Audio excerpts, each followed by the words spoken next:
Good morning, Raptor Freaks. Lexi Outs here, and it's Wednesday morning. We're doing a Wow Wednesday because Raptors Nation has got a severe case of the purple fever.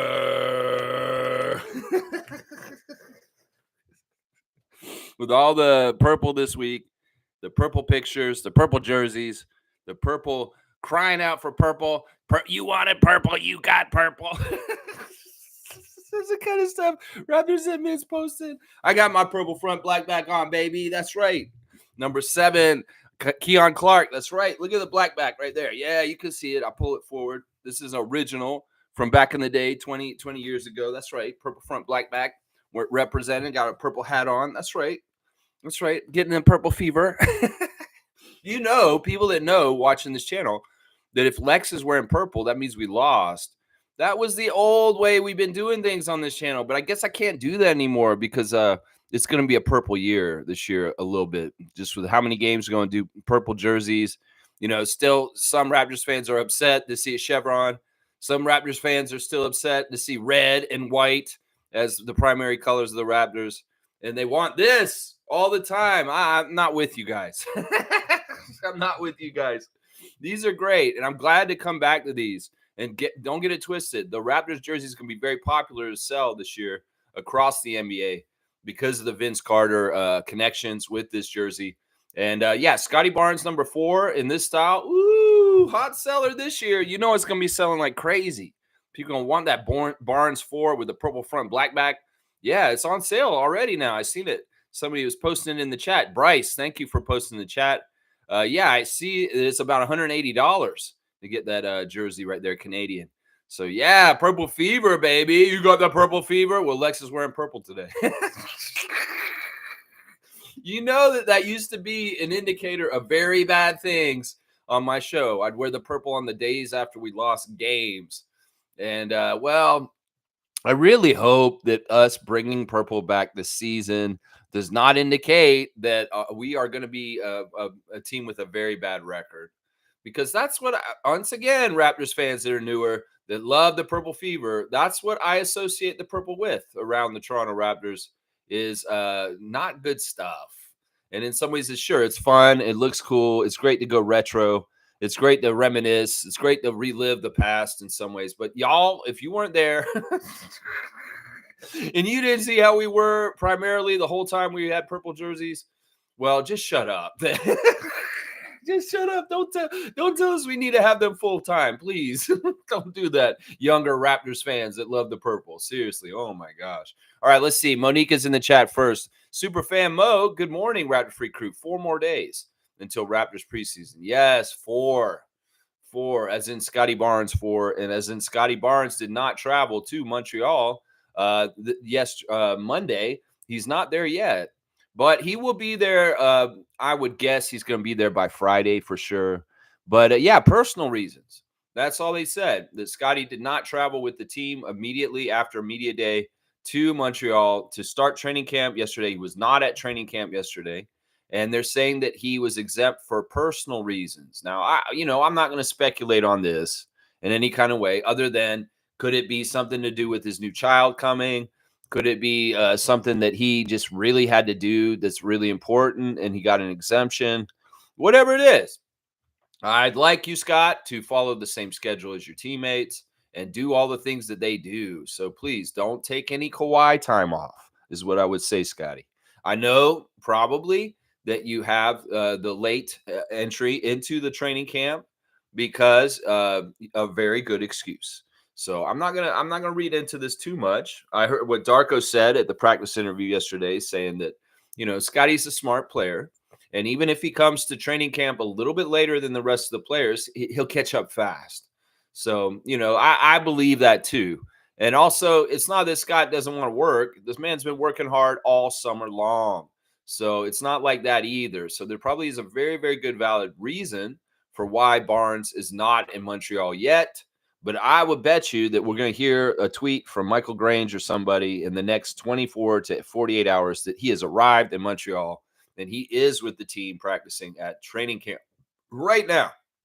But some people wonder, it's like, without Scotty there, what are y'all doing? Well, Darko's saying there's tons of things they can do to get set up and get going, even without the franchise face, the team leader.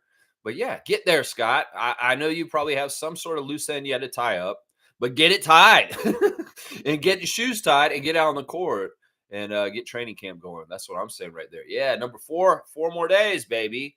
Yeah, back to work, Scott. Summer's over, man. Summer is over. First day of school was Monday, media day. First day of school, so now it's Wednesday, the first week of school. They're going to be training again today. They went pretty hot and heavy from what it seems like yesterday. Darko's saying that the Raptors had a very long day for first day of training camp, and that there was a lot of intense drilling and we're flipping our defense this year. Last year, really kind of maybe because of all the transitoriness of our roster, maybe because there was turnover and different people coming in. Keep it simple, build the defense from the rim protector out. Well, we're flipping that this year. And in some ways, a lot of the work on the first day of training camp was on the point of attack guards. In fact, they interviewed Davion Mitchell yesterday after practice, and he's loving it. He's loving it. He said that he's learning from everyone. That's right. He's learning from everyone. He's considered one of the vets, even though he's only in his 4th year, because he's been in the league longer than most of the team, and he likes that. But also, he's humble enough to say that I'm learning from other people. In fact, he named Jamal Shed as one of the people that he's learning from. As far as, Davion Mitchell's a really, really good on-ball defender. But one of his weaknesses he's finding out is off-ball decisions in concert with the person who's on the ball defending at that time. In some ways, Davion's always been that pit bull of a player that's unleashed on that person, and that's just his assignment. Go there, go there. But if he's going to be in the backcourt with people like Shed and Emmanuel Quickly, we're gonna have different people attacking the point of attack on the person bringing the ball court, and Davion needs to learn those passing lanes and learn how to cut through and cut and telegraph and take those steals and get those. And he said specifically that is something that he's learning more from the rookie Shed. That Shed is really good at reading things off ball and being that guy. He's not the on the ball defender. Well, he's really good at kind of messing things up as the secondary defender coming through when the first guy is confused and distracted because the other guy's covering him really good. So, yeah, I love that humbleness from Davion Mitchell. You know what? I can see a little subgroup in the Raptors forming right now with friendships. We know that the Baylor boys are buddies. Jacoby Walter looks up to Mitchell. And that's an obvious pairing of friendship. And Mitchell's a great person to have on the team with us for direction for Jacoby. And I think by default, Jamal's in that little group with them too. So it's a cool little subset of the Raptors, the Walter, Mitchell, Shed kind of contingency. And those guys are going to be pretty good. I want those guys to work together a lot because obviously they're going to have to work together on defense this season for the Raptors and on the 905 without Mitchell. Mitchell won't be there, but those other guys will. But yeah, I really like the brain trust and the kind of the working together of Shed and Mitchell. It sounds like a really good thing. Really, really good thing. Yeah, most saying everything behind the scenes for Raptors looks absolutely amazing. Practice interviews were great. Wow, wow, and wow. Yeah, run-of-the-mill stuff, but mostly good. Yes, mostly good stuff. Hearing from there. I don't like this guy. He's not there yet. But otherwise, mostly good. Chris Boucher finally getting his moment with the media yesterday and talking about last year and talking about how he was not very pleased with how things went last year and not getting to play as much near the end of the season. Of course, we know there's probably different reasons why Chris didn't play at the end of the season, whether it's Darko's choice himself, whether the front office came and told Darko, we're not trying to win as much right now, so don't play Chris. He's a winner. He goes after the ball. He makes things happen. Our rebounding really sucks right now. So if we play Chris, our rebound might go up and stuff like that. I don't know. There could have been all kinds of reasons why Chris didn't play as much last season. But listening to Chris Boucher in the interview yesterday, it sounds like some things have been figured out with him and Coach Rajakovic. Specifically, Coach spent a lot of time with Chris Boucher this summer getting to know each other. And it seems at this point, Chris understands what Darko's demanding of him, and he's ready for the challenge. And Darko very much echoed in his interview that, yeah, him and Chris have had a heart to heart. And they figured things out this summer. And in some ways, we know Chris Boucher is a straight shooter. He's the kind of guy that just kind of, if you shoot it to him straight, in some ways he likes tough love more than bullshitting me, kind of like just kissing my ass love. And at times when Nick Nurse would ream Chris out, there were good effects from it. There were, but now with Darko being real with him and saying, "This is what I expect of you, and if you can do these things, you'll get the time on the court." But still, Darko's non-committal about whether Chris is going to be a regular rotation player this year or not. He's saying that everybody, he wishes he could play everybody because they're playing so good. There's a limited amount of minutes that the team's going to get, and hopefully we'll see Chris get those minutes. But Darko did kind of say that it looks like Chris is doing the right things, that he will get a more expanded role this year than the one he had last year. So we'll see. Boucher fans, hold in there, hold tight.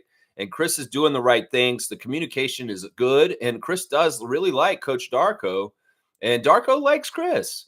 So let's not get into conspiracy theories or weirdness about whether Chris Boucher's DNPs or amount of playtime has to do with this. You guys got to understand that Darko has directives from the front office in some ways to develop the young players. And then also, in some ways, he has directives for getting certain benchmarks done.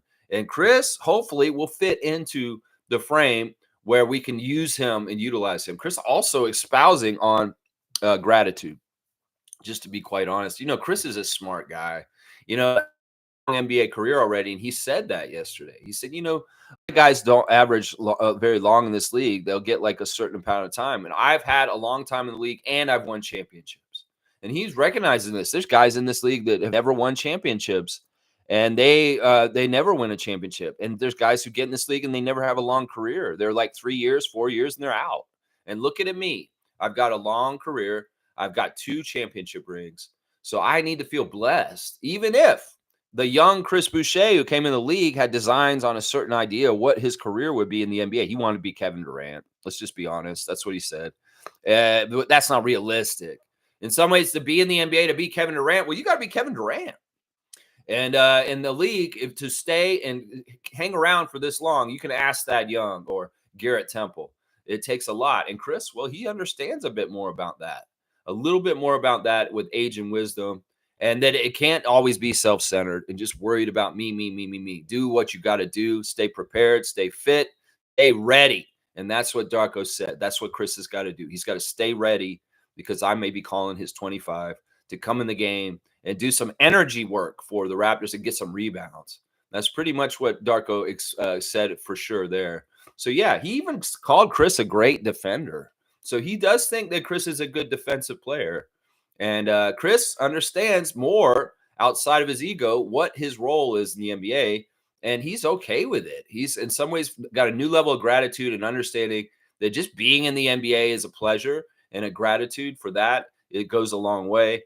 And being a team player and somebody who's not like grumbling and rumbling about, this and this and this, he's got a shot. And I think Darko's going to give him a good chance to actually play this year, guys. So let's get ready for that. That's right. Most say defense was the talk yesterday. Yeah, they talked about a lot of different stuff.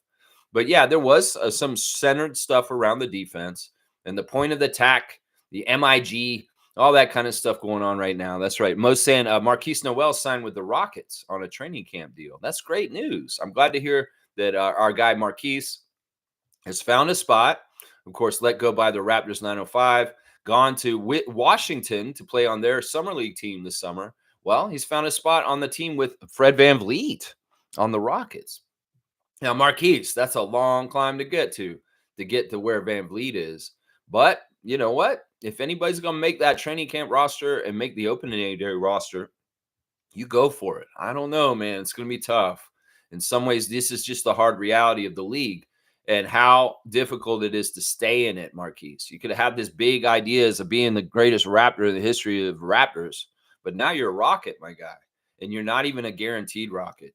You're fighting for your life just to make opening day. So, yeah, Marquise, we wish you the well from Raptors Nation, and I hope your quad is completely healed up at this point so you can give it your best effort. Yeah, there you go. Monique saying, can I say Christian Koloko looks terrible in a Lakers jersey? I saw a picture online. Yeah, you can say that. And if you want to say that over and over again, I have no problem with that, Monique. Yeah, let's forget about Christian.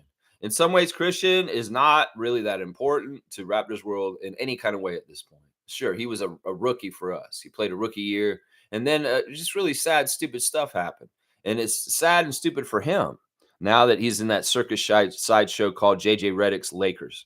So whatever, man. That's your life, Christian. You let Rich Paul mess around with your life. That's what you get. That's what you get, Christian Coloco. Yeah, man. But anyway, in some ways, like Jonte Porter, I think Coloco should be reserved for bringing up very sparingly, Monique. In some ways, Coloco's kind of slightly semi dead to me, and in some ways, I don't have time on my stream to cover him. How about that? How about that, Monique? There you go. Trevor's saying, "Good morning, family." Nowadays, people don't defend what is right; they defend who they like or benefit from. Yeah.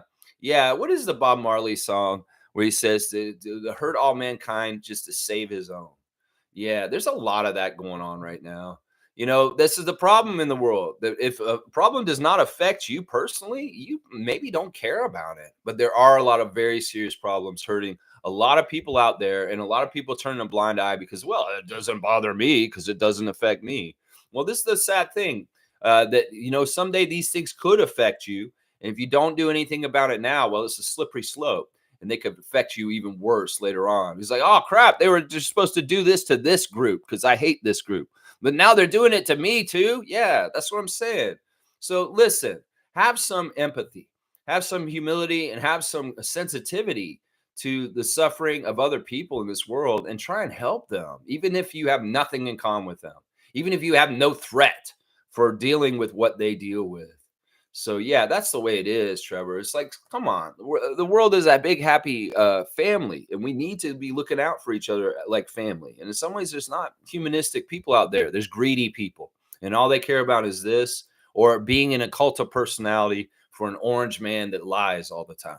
There's a lot of that today. Oh yeah, there is. Let's see. Cowboys saying, "Good morning, Lex and Mo and Rapid Freaks." Dap to you, Bradley. I checked into the hospital yesterday. What? The doc says I have purple fever. Oh, yikes. And that it probably won't go away till Sunday around 7:30 p.m. Let's go, Raptors. Wow, Bradley. See, this is something affecting a friend of mine. Even though it's not really affecting me, I'm going to care about Bradley because I'm worried about him with his purple fever. Bradley, you just got to put on some purple Raptors gear and your purple fever will be abated. But yeah, I hope you're okay. And yeah, revel in it. Revel in your purple fever, Cowboy. Better than scarlet fever. How about that? How about that? Yeah, Cowboy, be safe. And we'll see you on 7:30. Yeah, on Sunday night. That's right. Cowboys got Trevor 4 days left. And there's Darko with the red eyes. Masai, Mo, myself, and Masai. Yeah, Mo, myself, and Masai. It's just Mo, myself, and Masai. Mo's saying Blake Murphy has a great article out recapping Media Day. Jakob saying positive throughout injury. Jacoby saying positive throughout injury, 905, etc. Yeah, I don't know. I didn't see that stuff. There's so much coming out from Media Day, and I'm excited. I want to see more Kayla Gray. Kayla Gray's funny. She got Uno cards out for the players, doing something with Uno cards. Of course, there's a lot of goofy Media Day stuff that's filmed on Media Day that we'll see trickle out over the season. Not all of it will be dumped in front of us right away. But yeah, I'm loving the pictures of Scotty in the jungle. Yeah, they took pictures with everybody like that.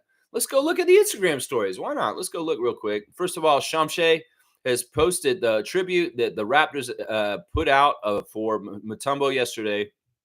Really, really classy, slick, produced clip of Masai talking about Dikembe Mutombo, showing a montage of different events and times where Masai and Dikembe were together doing things at Giants of Africa and all over the place in different places.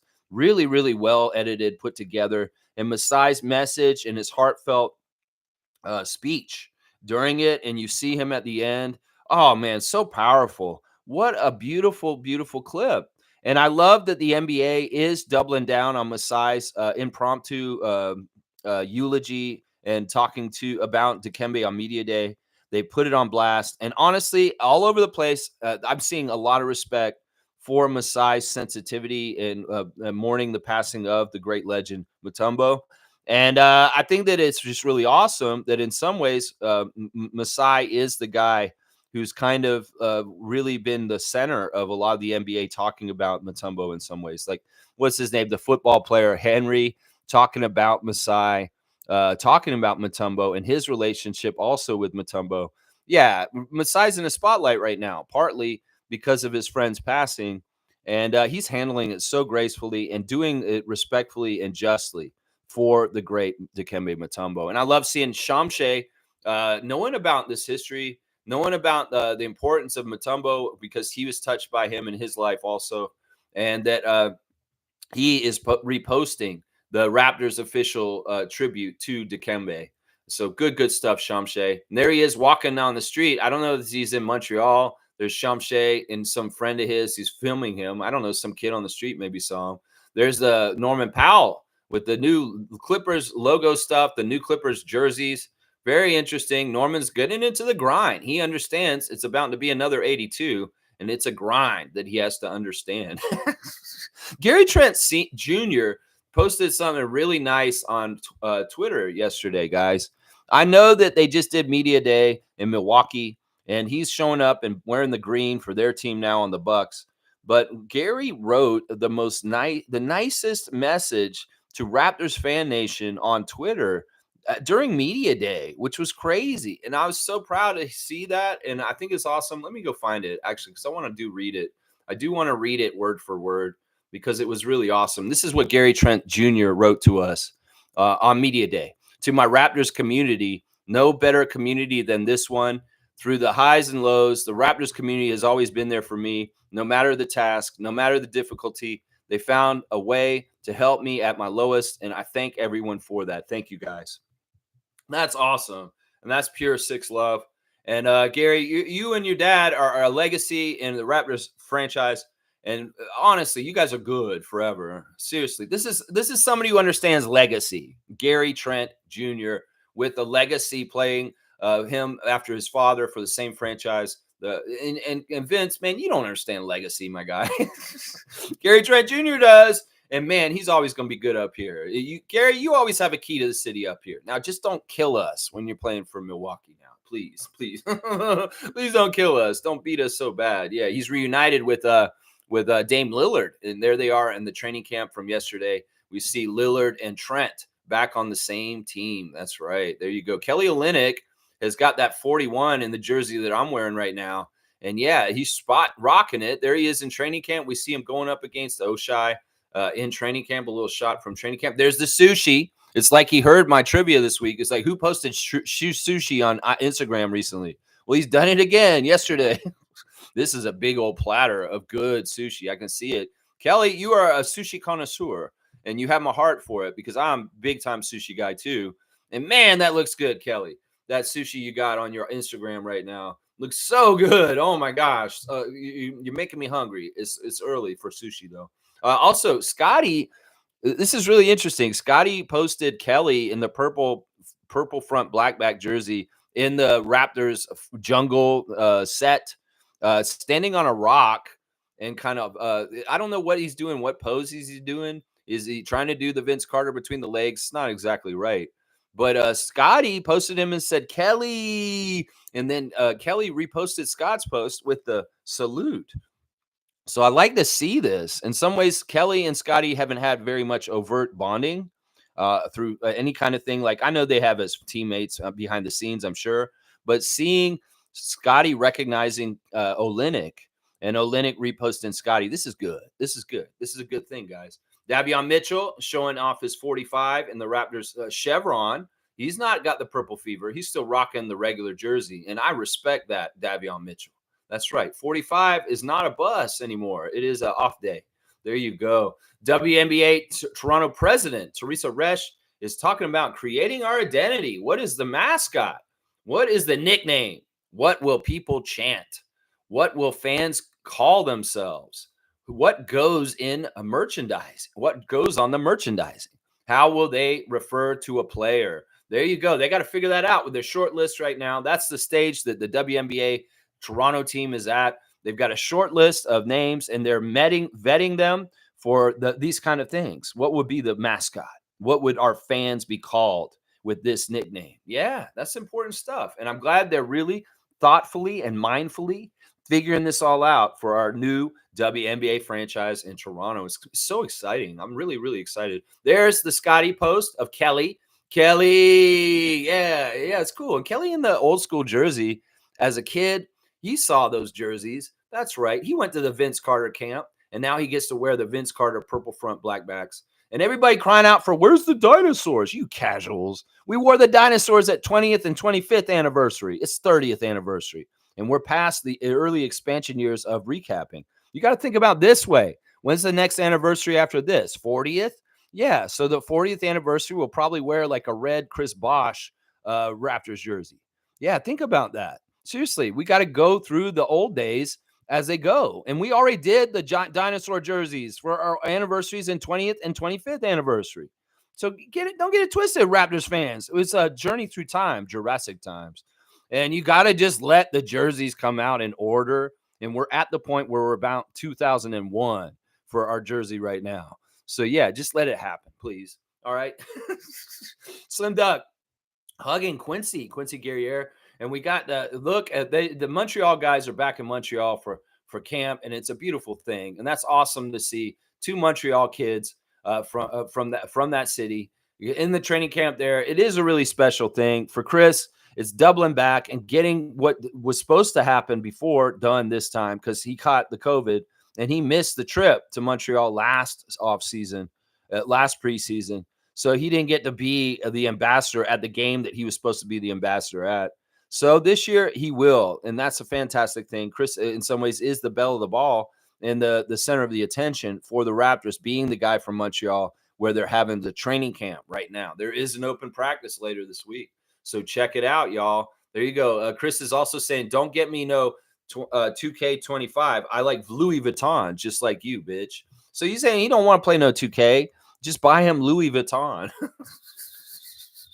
Oh, Chris Boucher. Hilarious. Chris is also posting the Raptors dedication to Dikembe Mutombo, that beautiful clip of Masai talking about Dikembe. It's so good, man. Honestly, and you see all the facets of Mount Mutombo. You see the seriousness. You see the philanthropy. You see the basketball. You see the working with kids. You see the hilariousness, the gregariousness. Yeah, there's so much in there.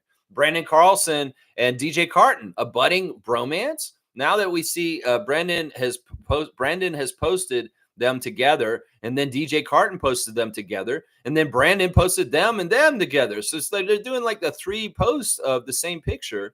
So those guys are buddies. There's the Raptors admin saying you wanted purple, showing all the crazy purple fever people with their comments. Some of that, listen, I wonder how much of that was manufactured organically, and how much of that was Raptors admin people jumping in and saying, we want purple to stir up things. I wouldn't put it past people these days. Social media could be the most dishonest thing in the world. You don't know where stuff is coming from. And I'll bet you in some ways the Raptors hired people this summer to come around in social media spaces and start talking about purple. We want purple. We want purple. And I don't believe all these people are organically real. I think that they had some people come in, and then other people started copying them, and then maybe they were organic. But I'll bet you the people that started this purple tidal wave were actually people that worked for the Raptors that paid them to start this by acting like there's something else, like they're a fan. So I don't totally trust this, Raptors, just so you know. And then if y'all manufactured a purple fever wave, well, okay, I get it. You're trying to sell purple jerseys. I get it. The Emmanuel Quickly in the 5 purple looks real nice, though. I'm going to say that right now. You know, in some ways, if I was going to get a new one of these, I wouldn't get the number 4. No, I already have a 4 jersey. It's red, and it has a chevron on it. I want to get, you know what, who I would get? I'd probably get Shamshe. I think he's the guy I'd probably want to get right now. Maybe getting Jakob purple front blackback would be fun. I don't know. I'd probably get one of those 2 guys. Maybe who's another one that I might get? Maybe Chris Boucher. That would be a fun one to have. You know, I don't know. I'll get weird jerseys. I never get like the main guys. Like I wouldn't get Barbecue. Like maybe Barrett. Barrett would be fun to have. A Quickly jersey would be awesome too. But I already have a Barnes jersey. But yeah, it's pretty cool. Maybe I will get a A new jersey, maybe not. Depends on whether Vince apologizes. We'll have to see. Yeah, Purple Fever in the house. We got Purple Fever. There's the Raptor official Raptor showing his shots with the media day in his purple front black back. Yeah, the Raptor is kind of back in his old home of the purple color. The Raptor has been around long enough to know about that. There's DJ Carton with Brandon Carlson on his Instagram stories showing the love. And there's a picture out the window of his hotel in Montreal. And they're near the big, huge Leonard Cohen mural on the wall. It's such a beautiful mural. Of course, Leonard Cohen, a Canadian legend we love still to this day. And yeah, the beautiful city of Montreal. I see it down there. I see it through the window of DJ Carton at the hotel. SGA has posted his friend Chet, and he's calling him Cheddar. I just want to say SGA liked a post of Kelly in the purple front black back jersey.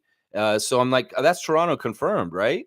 If SGA is coming and liking his Canada teammate wearing a throwback Vince Carter era purple jersey, the SGA is obviously a Vince Carter fan and a Raptors fan too. If he's liking that kind of stuff, it's not just because he's friends with Kelly from Canada, right? No, it's because he wants to secretly play for the Raptors, right? That's what people want to say about Gilgeous-Alexander. If he's going to like our posts of purple jerseys, guys, seriously, he did. SGA's liking the Raptors purple jerseys, man. Jamal McGlure said you wanted purple, and he's in on the Raptors promoting this also. Yeah, and he's showing his old media day picture on their number 21. Jamal McGlure from old media day, like way, way, way back. Really cool to see. Yeah, there he is, Uncle Jamal. There you go. And then we've got Matt Devlin. He's putting on blast the purple. He's got that purple fever himself. Matt Devlin's in the purple fever too. Look out. RJ Barrett saying you wanted purple. He's saying that on his Instagram also. Pascal Siakam has really, really fun clip up where he's talking about the first day of school back and the energy. He's talking about his place in the league now as a 9-year vet. He says average career in the NBA is 3 years. And he's played 9 years now, so he feels very lucky and blessed. So he's echoing some of the same things that Chris Boucher is saying in the last couple of days about having gratitude about being in the NBA and still having NBA careers. And then Siakam said, I don't consider myself an old head. I'm not really an old head. Kyle and DeMar are old heads. They're like 19 years in the league, and I'm 9 years in the league. So I got lots of time. And Siakam's exactly right. So anybody who thinks Pascal Siakam's old or something, don't get it twisted. This guy's in his prime. And he's about to do some damaging things to the Eastern Conference this year as an Indiana Pacer. That's right. So, yeah, I love seeing that.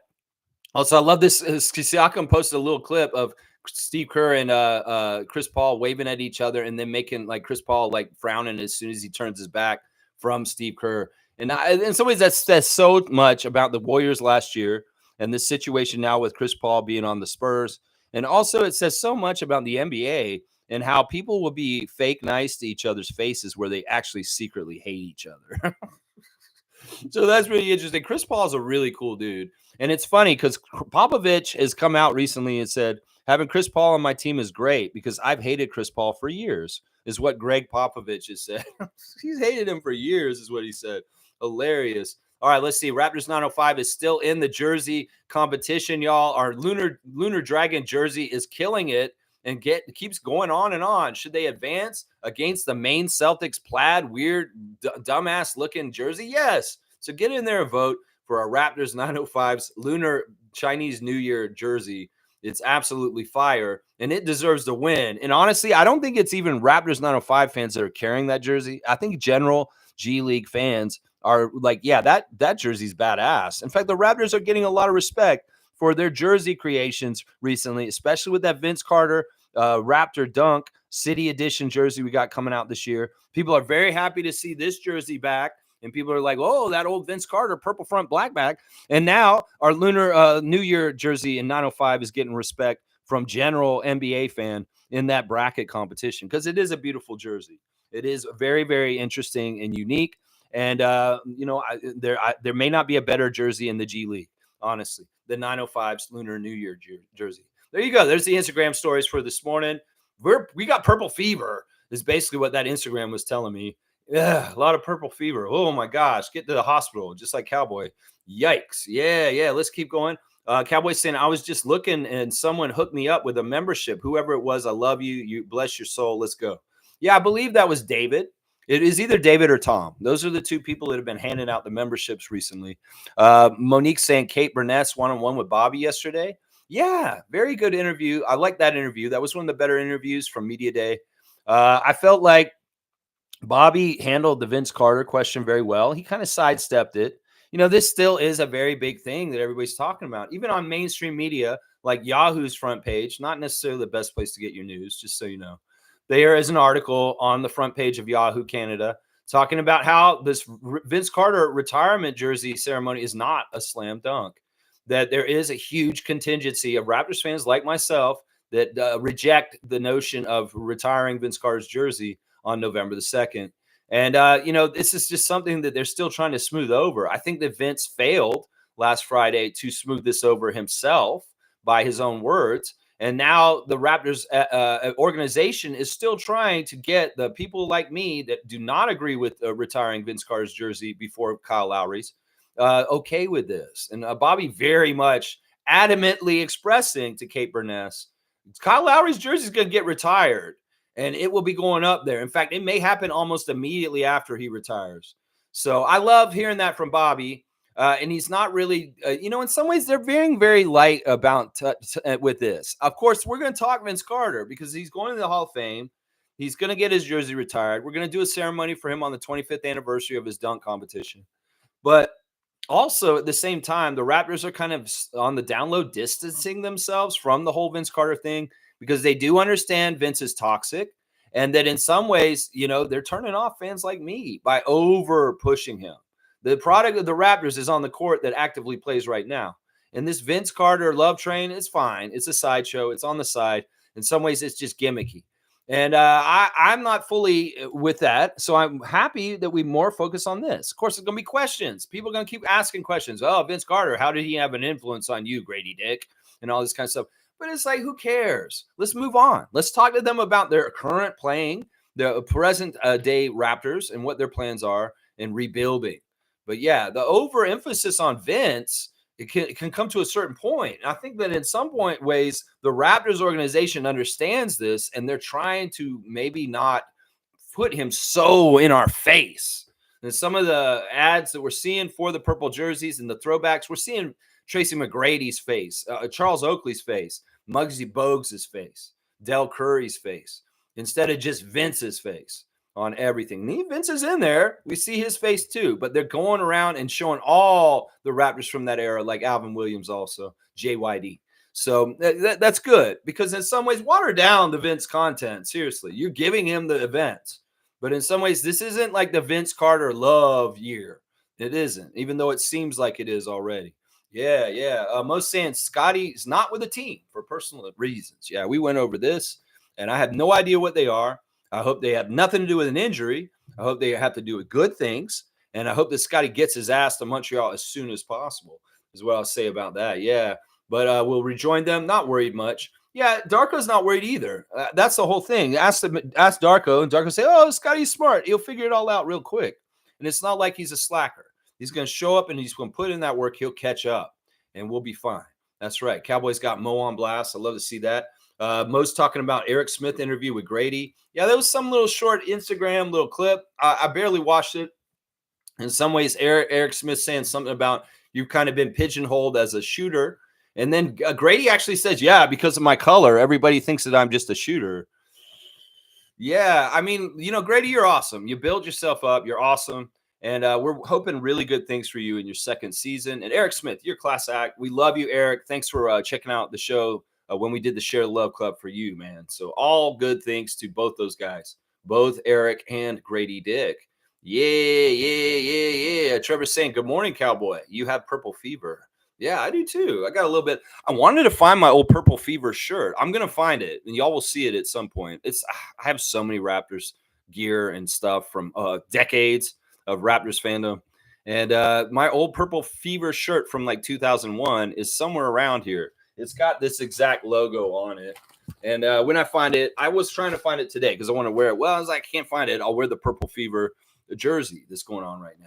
But yeah, I'll show it to you guys when I find it again, guys. Yeah, let's see. Nako's saying, Lordy, I'd be so happy if jerseys were just $80. Yeah, no, $180 is what I said, Nako. $180 is how much. Yeah, I know. I remember when they were like $100. I think when I bought this jersey in 2001, 2000, we were in the middle of playoffs and stuff, and it was the Philadelphia year, so it was 2001. I bought uh, 4 jerseys right around that time. I bought this Keon Clark, a JYD, an Alvin Williams, and a Muggsy Bogues. And around that time, those jerseys were right around $100, maybe $120 at that time. Yeah, and this is what, 25 years ago, something like that. So they've always been pretty expensive. Smooth saying if the jerseys are authentic game jerseys, 180 is actually a good price. There you go. Smooth saying that's a pretty good price for that. Authentics are 275 usually. There you go. Yeah, y'all check out the Scotty Barnes purple front black bag. Of course, they have all of our players in that jersey. So check them out and get them. Get them. Yeah. Fiercely saying good morning, fam, and happy Wednesday. She's got some purple hearts, purple fever there for MJ, holding it down in the Ottawa region for us here in Canada. Cool Cat saying good morning, Rapid Free crew. Probably Scotty's baby is due. You think that's what it is? I mean, I think it's too soon. I think that in some ways, she does look very full from that picture of the announcement. So it could be sooner than later. I don't know. I think it could be that maybe they just have an appointment or something that they have to do that like pregnant couples do. And that maybe he told her that I'll be there for you, baby. And like he's there for her. And then they go, it's maybe a sonogram or who knows what they're doing as far as things. I don't think it's the baby, because if it's the baby, well, we're going to hear it. But in some ways that would be nice if you got the baby done now, because then there's no like weird time in the middle of the season. Like Fred left when his third child was born, and he left and he missed like 5 games. I'm like, Fred, why are you missing so many damn games? Like your baby was born on one day. You don't need to miss like 4 games for your baby's birth. Seriously. And somebody's, oh no, I want to stay home, Raptor Streak, and be with the baby for the first few days. I mean, I don't know myself, but I get that. But if Scotty's baby comes before the season even starts, well, do we get that tough dad bonus like Fred got when Junior came? That's what I'm wondering, though. Maybe it's too soon. Maybe we need to wait till the season. But don't come yet, baby. Don't come yet. David's saying, yeah, it was like $280 for the Boucher jersey. The one you got, $280. The authentic Chris Boucher, $25. The David rocks when he goes to Raptors games. Yeah, that makes sense. Fiercely saying $80 is a good price. Yeah, I don't know where you guys got 80. I said 180. Yeah, the price is 180. I don't see no $80 jerseys out there unless you're on the corner of Dundas and Sherborne, like Cowboy was that one day. All right, let's go do the classic card because David has shown up. 9:35 is where I'm taking my timestamp. And let's get the classic card out. Y'all know, if you're regulars on this channel, I take a classic card and put it in front of y'all every day. And y'all have to identify the NBA player. And I want a full name answer. Don't half-ass me. Don't put a half-ass name. Don't put half the name. Put the full name. And I'm just pulling the first one. I'm not even like, if I get that card, that's who it is. And y'all need to, seriously, write it as correctly in spelling as you can, because David is the judge. And he may not like how you spelled it. And he may not give you the points, and somebody else may get it because of that. So here's the new classic card of the day for today. There you go. You guys know who that is. This guy right here. I guess I can come up close. Maybe you guys can see it better. Yeah, look at that. The Bucks logo. Look at that cool Bucks logo. Maybe they need to go back to the Fear the Deer logo, like with that little cartoon buck in the corner. But who is the player? He's a forward center, is what it says in the bottom. Do not Google Bucks number 40, please.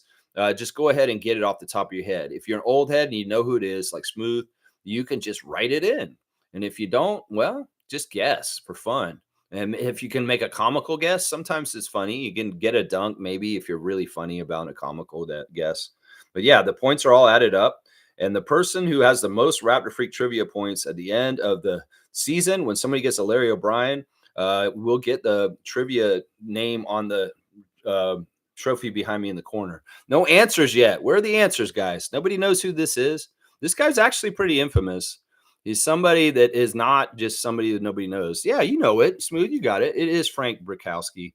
Yeah, what an unfortunate name for a basketball player. I mean, seriously. Frankly, your name sucks for playing basketball, Brakowski. What do you get out there, Brakowski? What are you doing? Throwing up those Brakowskis. Oh, yeah. Frank, of course, was known for being on the Sonics one year and playing in the finals against Dennis Rodman And Dennis Rodman and him had some crazy physical altercations in that series. So yeah, Frank Bukowski is the answer. Smooth Brown Man, undefeated. Ahmad Rashad, aka yeah, undefeated. There's old Frank on the back. There you go. He kind of looks like a more handsome Chet Holmgren. That's what I would say right there. A little bit more handsome Chet Holmgren is what he looks like to me. All right, there you go. Frank Bukowski, classic card of the day, baby. That's right. Good stuff. Smooth is he's really good at those cards. I'm gonna say that right now. Yeah. Let's see. All right, where are we? 9:35. That's where I'm at. 9:35. No, no, no, no, no, no, no, no, no, no, no. No, no, no, no, no, no, no, no, no, no. All right, let's see. Okay, David said that. Cool Cat saying, I'm thinking of getting the purple dinosaur jersey instead of the purple front blackback jersey. Are they even selling that one though, Cool Cat? That's what you got to ask. It's not like they put out every single jersey every year. In fact, I found this out one day when I went down there. I was like, I want to buy the red chevron with the red jersey with the white chevron, the earned, not given. They don't sell that jersey. You can't buy that jersey. You can't just buy jerseys when you want to, just so you know. Like if you want to get those jerseys, you may have to go to Value Village and go look for them on a retail rack from being sold back. That I don't believe that any of the purple dinosaur jerseys are on sale this year, guys, just so you know. I think that what they do is they put all their materials and making stuff into the one that they decide for that year. It's not like we offer every single jersey every year, Cool Cat. So looking for that jersey, I don't think you're going to find it. If you do, you may find it at a Value Village on retail because it's been sold back. Yeah, they're selling this one this year. And even if you don't want this one, you may not have the choice to go get a purple dinosaur jersey. Seriously, because they don't do this. You got to understand, they limited edition the jerseys now, kind of like Beanie Babies. So you got to get them while you can. And in some ways, if you wanted those purple dinosaur jerseys, you should have bought them 10 years ago when we did our 20th anniversary, when we were selling them then. And the same thing for the white dinosaur jerseys when 25 years ago, 25 years ago in the 25th anniversary when Marc Gasol and them were playing in the bubble. So, yeah, I don't know if you're going to get this, Cool Cat. I don't know if you will. Brian saying, what's up, Freak Nation? Just finished work, and I'm here for the purple. Go Vikings, and rest in peace, Prince. Rest in peace, Prince. Laugh out loud. Don't laugh about that. Don't laugh out loud about rest in peace, Prince. You know, Minnesota fans are getting mad at us. They saw that we wrote Purple Rain and put all purple on there. We had Prince in a picture last week at a Raptors game.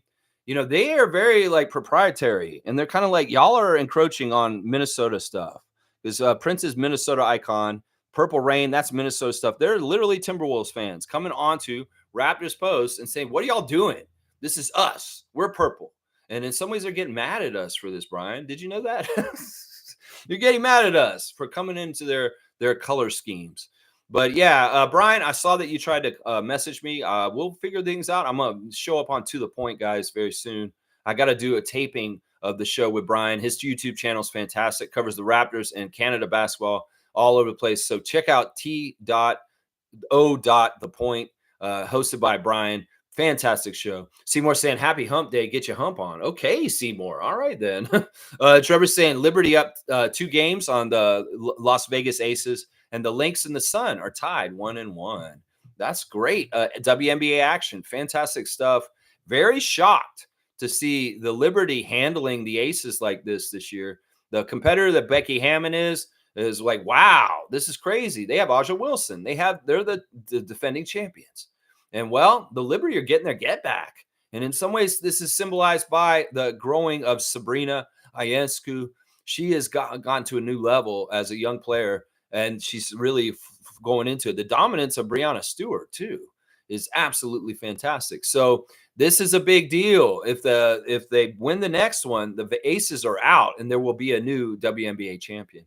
Speaking of the WNBA, recently, they announced the expansion draft rules for the Golden State Valkyries. That team will have an expansion draft occur for itself in December. And basically, all the WNBA teams get to protect 6 players on their roster, but everybody else is eligible. And the way they did it in the NBA back in the day was each team can only lose 1 player. So once you pick from one team, you can't pick from the other teams after that team again. But I'm wondering about this.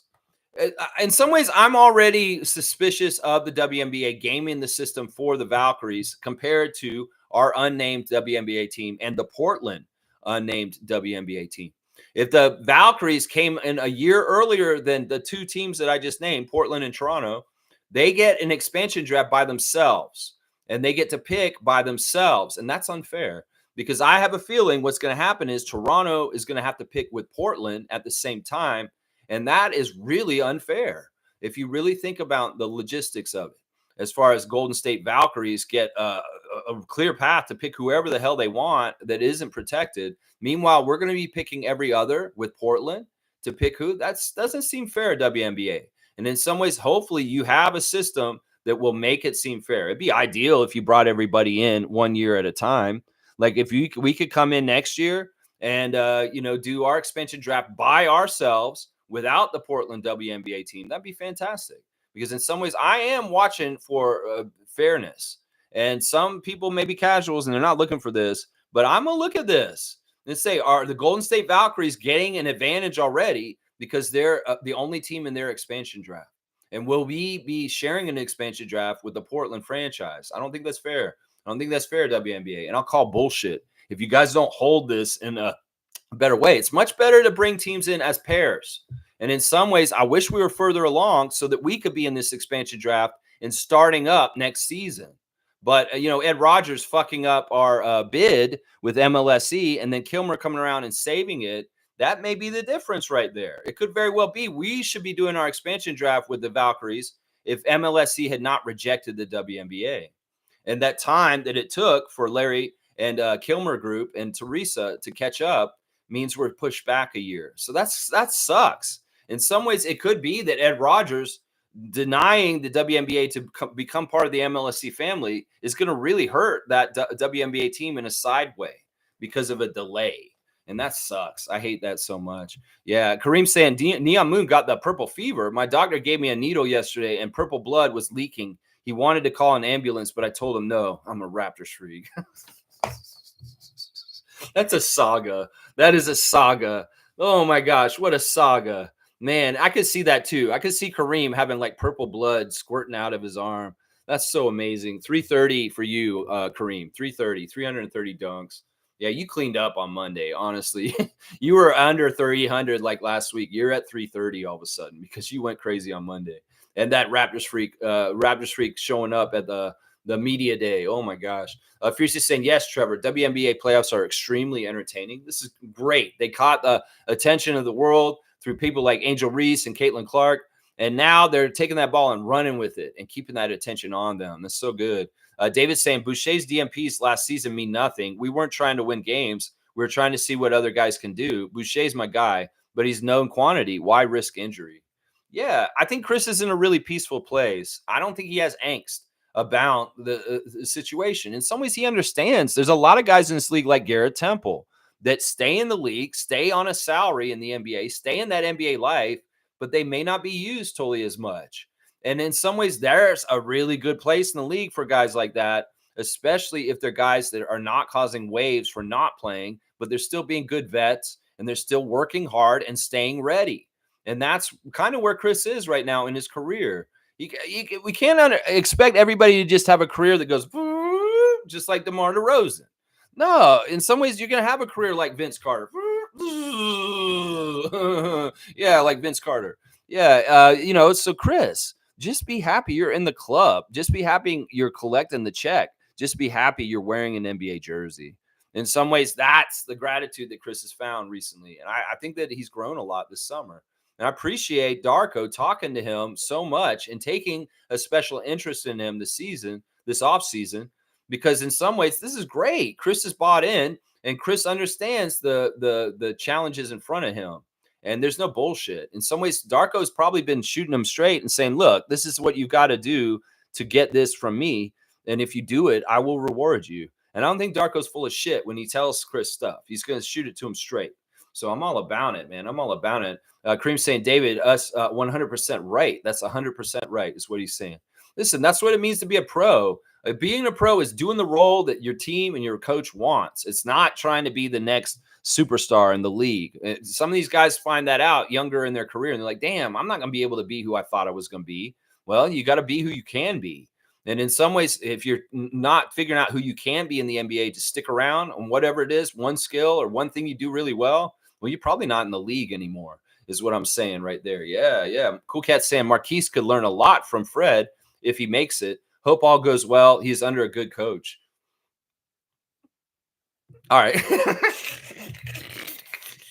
I don't want to make a joke off of that. The wording, under a good coach, that particular coach. No, we know Marquise and Fred have a relationship already. There's a lot of respect between the heart over height guys. And, Marquise looks up to Fred. So this is a perfect place for him to be to talk to him. Yes, but I don't know. I feel bad because I don't think Marquise is going to make this team. Houston's very deep. Actually, if you look at their team, they've got 10 strong already. And him getting into the mix there is really, really a long shot. Let's just put it that way. Seymour saying CP3 might have his best season ever with Wembayama, Lob City 2.0. This is a great pairing. In fact, in some ways, everybody can talk about different people going different places, but I think the biggest move this summer is ending up going to be Chris Paul joining Victor Wembanyama and unlocking him. And in some ways, the biggest problem the Spurs had in the rookie year of Wembanyama was they were aimlessly not doing things very well because they had no leadership. And well, this is what Chris Paul is. He's going to come in there and get them ship shape. And you're exactly right. Lob City 2.0. It's going to be nasty. And in some ways, I'm excited as a Spurs fan. And I am a Chris Paul fan too. So I'm very excited about Spurs season this year. I really hope they do make a huge leap in their win total from last season. They should. I thought they were going to do it just in the first year of Wembanyama, but he didn't have that effect. Now they're also saying Victor has gained a bunch of weight. He's gained like 20 pounds from last season. So we'll have to see how that factors into Victor this season also. Cool Cat saying, I heard the Grizzlies center forward Jarrett Jackson Jr. talking about his personal relationship with Dikembe. His dad and Dikembe were roommates and great friends all these years. It was touching to hear. Yeah, we got to understand the NBA family is really like a family. And well, Jaren Jackson Sr. went to Georgetown, and he was roommates with Dikembe. Also, Alonzo Mourning was roommates with Dikembe for a while there too. But Jaren Jackson Jr. as a child was around Dikembe Mutombo. And when he did the speech and media day about Dikembe, he basically said, listen, I could talk about how we talked about defensive stuff, because he's a defensive player of the year. I don't know if he totally deserved it, but he did win it. And Dikembe, obviously, with his resume, 4 defensive players of the year from his playing career. That could be an easy place where they kind of bonded and talked. But no, Dikembe was there when he was young, and he wasn't very good. And he kept encouraging him in general.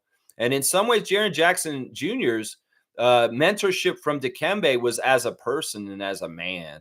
And that in some ways, Dikembe was one like an uncle to him, somebody who very much was there for life lessons and stuff like that, not just about basketball.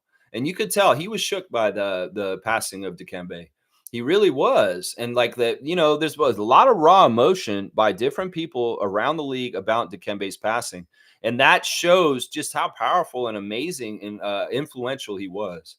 I mean, we're seeing all the greats put out tributes about him, whether it's Charles Barkley, Magic Johnson. Yeah, everybody's putting something out about him. Serge Ibaka with a beautiful, beautiful tribute to him also. So, yeah, there's a lot out there about Dikembe. He had a huge impact, and we're seeing it now. That giant of Africa had a huge shadow. And there's a lot of people that were affected by his passing, including the fans like us. That's right. That's right. Cool Cat saying, it's great that we have RJ and Kelly during the Purple Fever, seeing they were inspired by Mr. Air Canada, Vince Carter. Yeah, it's a little bit like weird. That's why it's like, it's got to be kind of cool in full circle for Kelly Olynyk. Those jerseys, they were when he was a kid watching, yeah, in some ways, RJ was too young. In some ways, this is true. RJ was not even really aware enough at this point of the Raptors' history. He was a baby. And in some ways, you can't really get into RJ remembering Raptors history until about Bosh years. I mean, of course, he kind of remembers Vince when he was like 4 years old. I mean, we got to remember, RJ is only like 24. And that means in 2000, he was 0. And 2001, he was 1. 2002, he was 2. 2003, he was 3. He was 4. In 2004, Vince is gone. So in some ways, it's more hits Kelly just because RJ's so young. And in some ways, RJ's most probably remembering of the Raptors early enough while he was alive was the Chris Bosh years. So it's crazy time and how young our players are. But Kelly's old enough. Yeah, Kelly's old enough to remember. That's for sure. Seymour saying honor Bargnani over Bosh sellout. There you go. Chevron Reds. That's right. That's right. Those Chevron Reds or whatever they were going to wear from like the Bosh era. Yeah, we're going to see them. The chevrons on the sides, just like this. It's basically this jersey, but they made it red, is what the Bosh, Calderon, Anthony Parker red basketball jerseys were for the Raptors at that time. That'll happen at some point. I've got my Bargnani jersey somewhere around here too, Seymour. So maybe I'll crack that one open for the 40th anniversary when we're wearing the Bosh Reds at that point. Because seriously, that's probably what's going to happen, guys. And everybody will be like, we want purple 10 years from now. And they'll get red. God forbid they bring back those camouflage jerseys. Do not do that, Raptors. No. No. Carlos saying, morning, fellow freaks. I was so proud of our Raptor freaks taking over the media day, fighting the good fight. I was too, Carlo. I was so proud of you guys. And you guys did fantastic. Anybody, and the crazy thing is they've left that chat up. I guess you guys did good enough. And it wasn't so toxic with people like idiots in there that were so toxic that they left the chat up. So if you watch the Media Day 3-hour unfiltered Media Day stream, you can still see the Raptors freaks in there fighting the good fight. And I am so proud of them, Carlo. They were, man, you guys were awesome. You guys were awesome. And I was silenced. I couldn't do it. You guys did it for me. I was so proud of you guys. So much, such good fighting and standing and being those positive Raptors fans. Yes, then that may be why the chat is still up. If it had just been a negative cesspool, they probably would have just deleted it so nobody could see it. But they saw y'all in there putting out the good words, and they wanted to keep it on there. So it's kind of cool that you can go back and still see the chat on the Raptors Media Day stream. Yeah, Seymour saying, I'm a polo guy all day. That's my favorite brand. You like polo? Like, yeah, the old polo shirts? Yeah, I have a couple of polo shirts still around here somewhere. I don't know. It looks like it's like golf on a horse. They swing like this, like with one arm. Well, because they got to hold the horse. They're like polo. Yeah, dap to David. Dap. Cool Cat saying general public tickets are on sale today at 10 a.m. for anyone interested. There you go. Alert. Purple Fever alert. Get your tickets to the Raptors games. Coming up real quick. I'm not buying anything until I hear Vince apologize. That's just me. Y'all can do what you want. I'm not buying no tickets until I hear Vince Carter apologize for how he exited the Raptors. Otherwise, I'm not coming to the arena this year. I'm sorry. That's just how it is. Seymour saying, how much for them tickets going for? It depends on where you want to sit. There ain't no Sprite Zone $10 tickets like there used to be, sadly. That Sprite Zone was awesome. I used to love sitting in the Sprite Zone. Like back in the day. You know you're an old school Raptors fan if you sat in the Sprite Zone.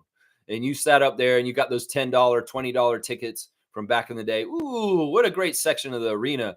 A lively, a real ones kind of section of the arena, Sprite Zone. Yeah, I don't know. I don't think we got Sprite Zone anymore, Seymour. So I don't know what the low end of the ticket is, but it is what it is. It is what it is. Moose saying Boucher hosted an event in Montreal as part of the Raptors camp on October the 4th. Vince Carter will be there too. Yeah, well, Vince is doing publicity around the team in different places. And yeah, he should be there. Vince, get your head out of your ass and just apologize to us. Just say, man, I'm sorry I quit on you guys. I'm sorry. That's all you have to do. Just say that, Vince. Just say, man, I'm sorry I quit on the Raptors. I'm sorry. Just admit it. You admitted it to the press immediately afterwards. So why don't you admit it in an apology this time? And man, I will clear everything up. I'll start coming to Raptors games again this season. If you just do that, Vince, just please just get up there on November the 2nd and say, guys, I know I did some things at the end and I apologize. I shouldn't have quit on y'all. It was really bad of me. And that's all you have to say. Just admit you're a mistake, Vince. Just admit you're a mistake and everything can be healed. Seriously, we just want to do this. Seriously. You know, all right, this is really interesting. This has been brought up recently. Talking about the championship year with the Raptors in 2019. When we were at that point where we were kind of messing around with our roster a little bit near the stretch run. And we got Marc Gasol for Jonas Valanciunas and CJ Miles and DeLon Wright. We had a spot that we filled with Jeremy Lin. Well, a lot of talk at that point was that could have been Vince Carter who jumped in on the roster instead of Jeremy Lin. And that could have very well happened. But we got to think about this.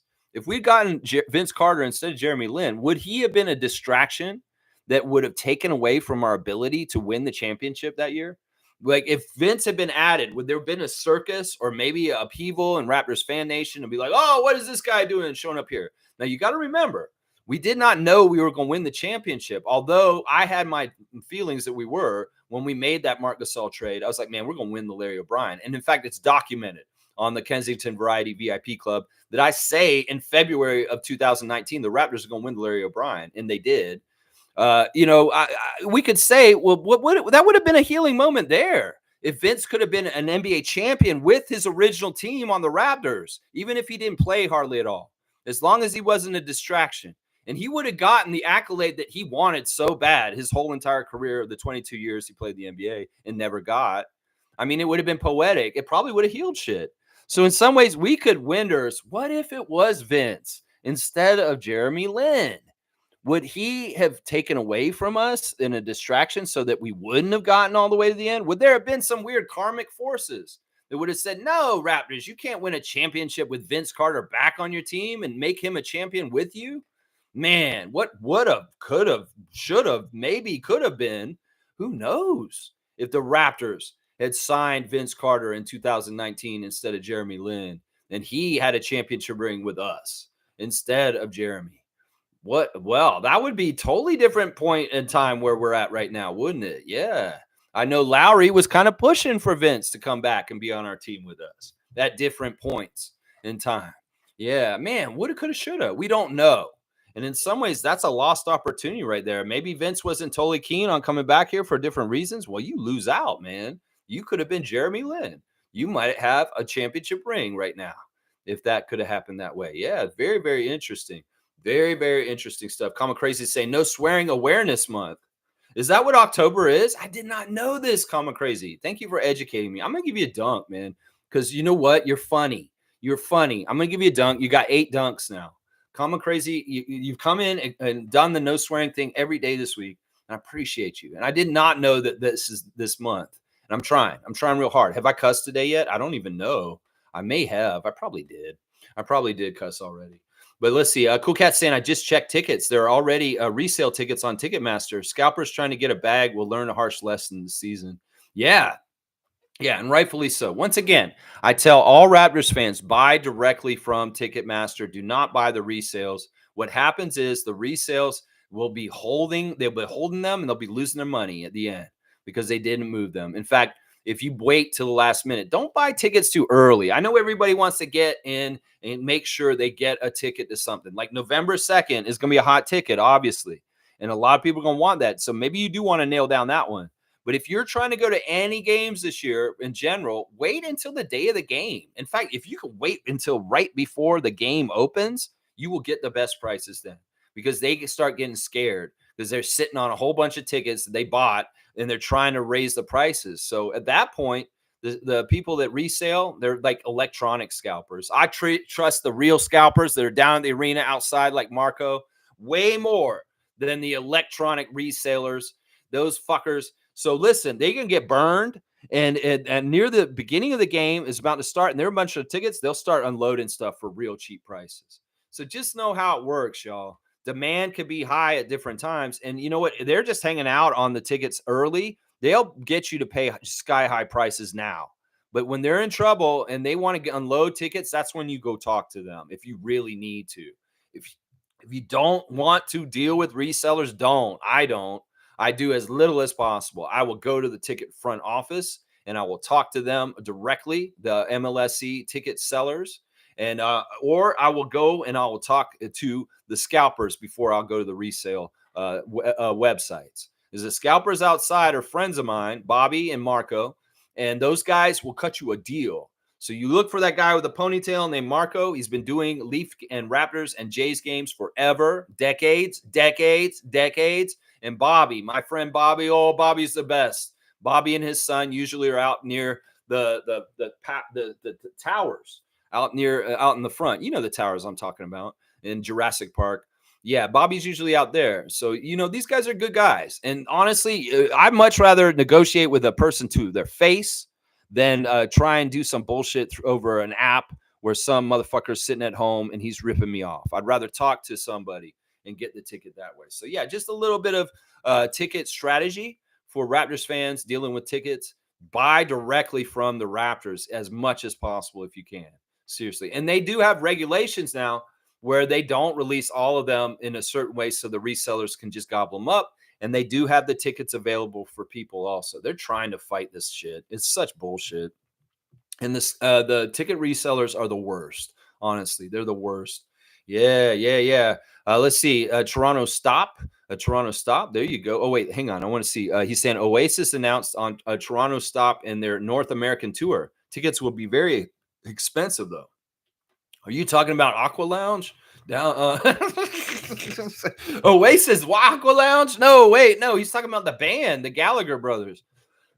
Oh wow, I didn't realize that Oasis is reformed. In some ways, I don't care, but that's an interesting thing that they're going to have a very expensive North American tour, and they'll come to Toronto.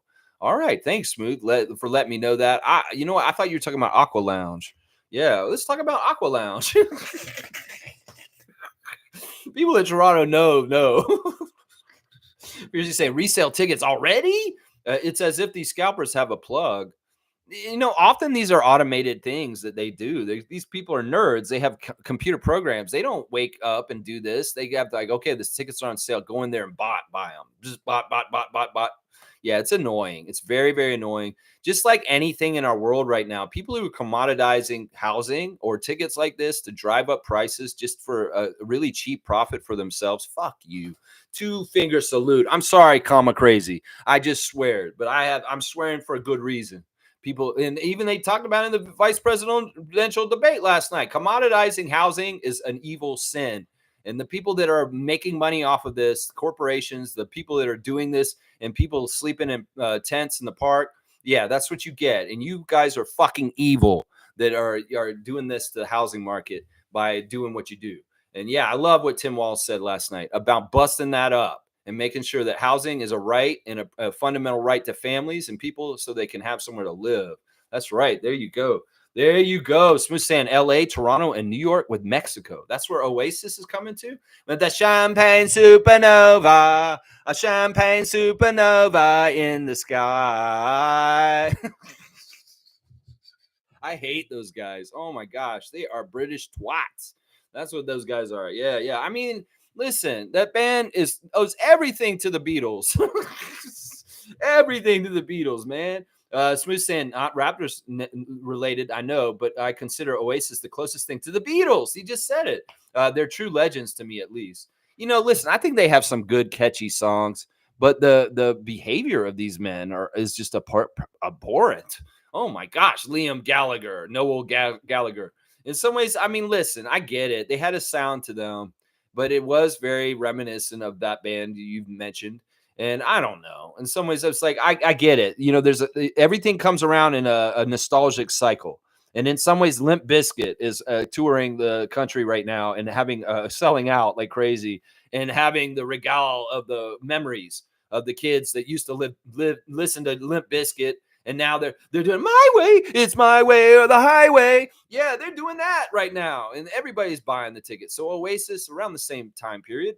And it's just kind of like when they had the 80s redo, the 90s redo. It's like everything comes back in a cycle a couple decades later and everybody gets into it. So I think that's what Oasis is doing right now.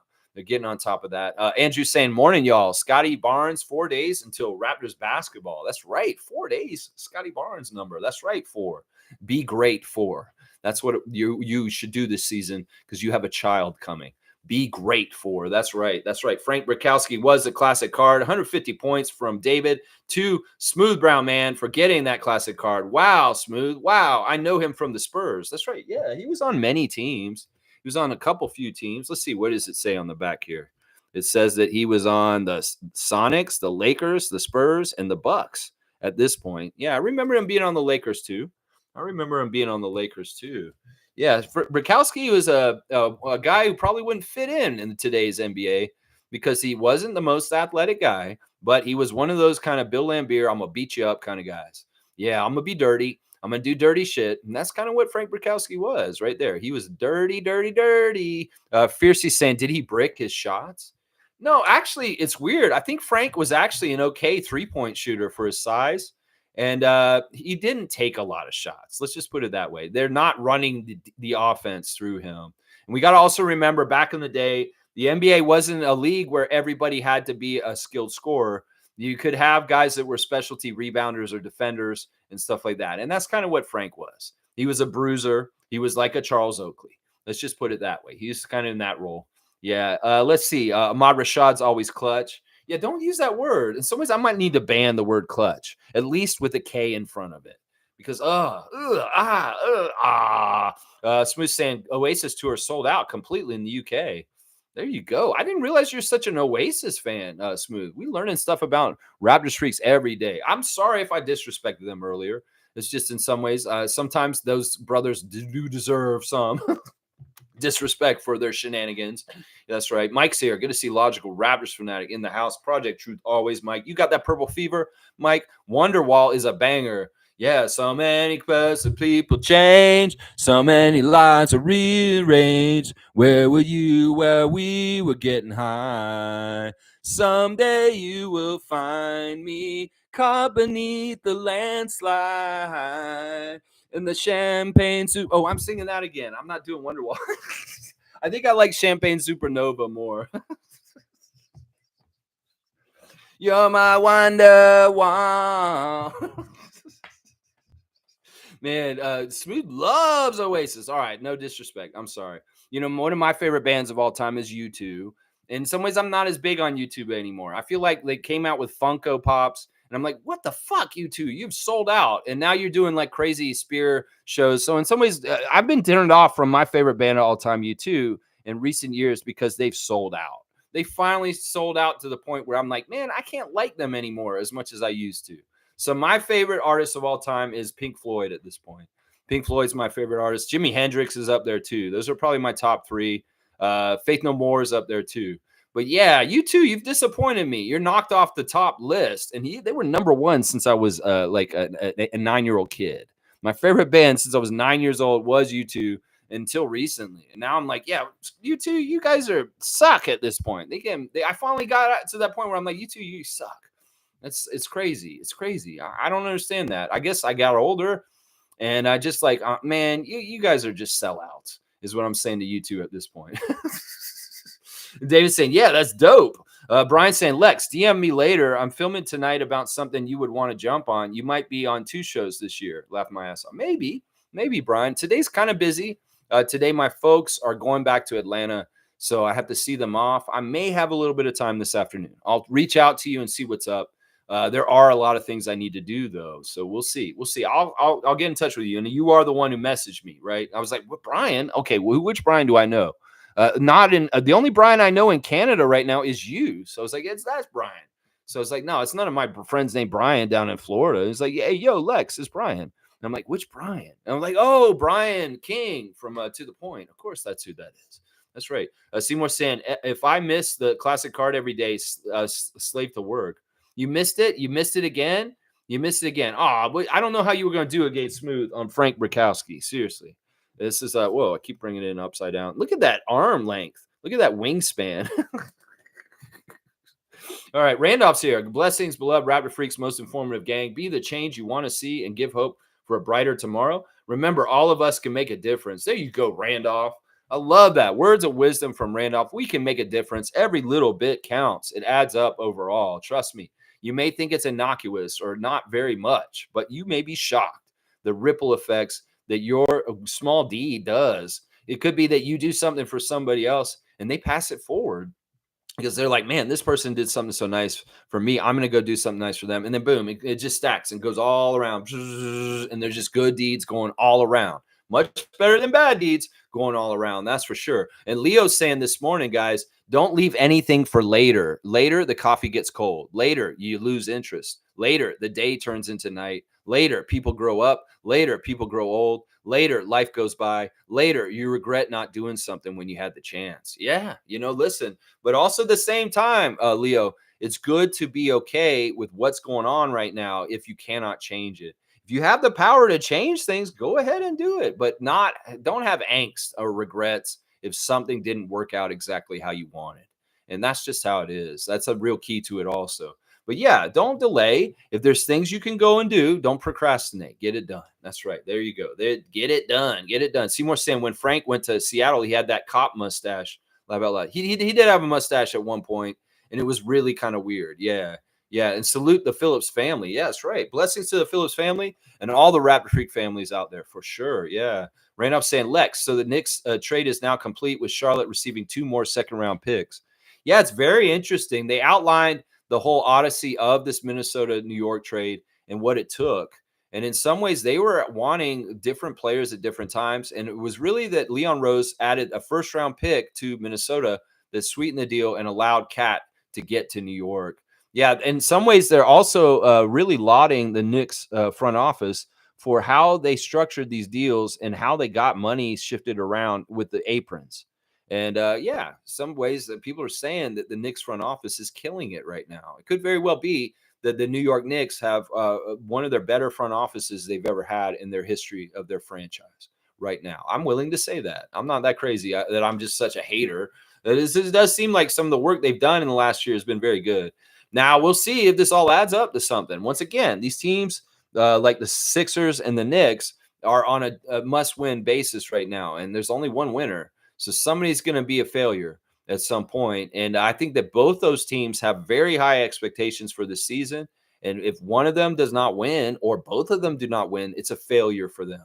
It is. It really is. It's championship or bust for both those franchises at this point. That's right. Seymour saying Mitchell and Ness had the purple blackback online for $270. Yeah, that's a lot. I saw Scotty Barnes purple front blackback jersey for 180 in one spot that I saw it. So there is somewhere you can get it a little bit lower. Stargate saying good morning, Raptor Freak family. Big up to Bryce, who was totally annihilating that SWS alt-right Leafs fan in the Raptors Media Day chat the other day. Good stuff. See, that's what I'm saying. They left it up. They left the carnage up. And yeah, you know what? We're going to give Bryce another dunk for what he did, even if he's not here today. We love you, Bryce Lawson, holding it down the K-Tuck. And man, yeah, you did kill it. And Stargate's recognizing, bro. Stargate is recognizing what you did to that Leafs fan, Jack. That idiot. Oh my gosh. So good. So good. I was so proud of you guys. Mike saying everyone was talking about Pete Rose and that other famous guy that passed. It's not right, in my opinion. Everyone was talking about Pete Rose and that other famous guy that passed. It's not right. You mean Chris Christopherson? Yeah, Pete Rose. Well, Pete Rose is an important person in the history of sports for different reasons. Yeah, I mean, we talk about Mutombo. Mutombo's our guy. It's our sport, NBA. And in some ways, that's the more prominent, like recent passing. You know, Pete Rose is weird. I mean, he had his dalliances in wrestling, getting tombstone pile drived by Kane on a couple of occasions. And then, of course, his betting scandal. And I wonder how he felt about Jonte Porter this year. Seriously, that's somebody that maybe needed to be talked to about Jonte Porter and what's happened with him. And yeah, I don't know. In some ways, it's sad that he didn't get into the Baseball Hall of Fame, but almost kind of deserved that he didn't. And everybody is saying that he should be in there. He should be in there. I don't necessarily agree with you guys. And now that he's passed away, well, he'll never see himself get in the Baseball Hall of Fame. And that's probably what baseball wanted, honestly.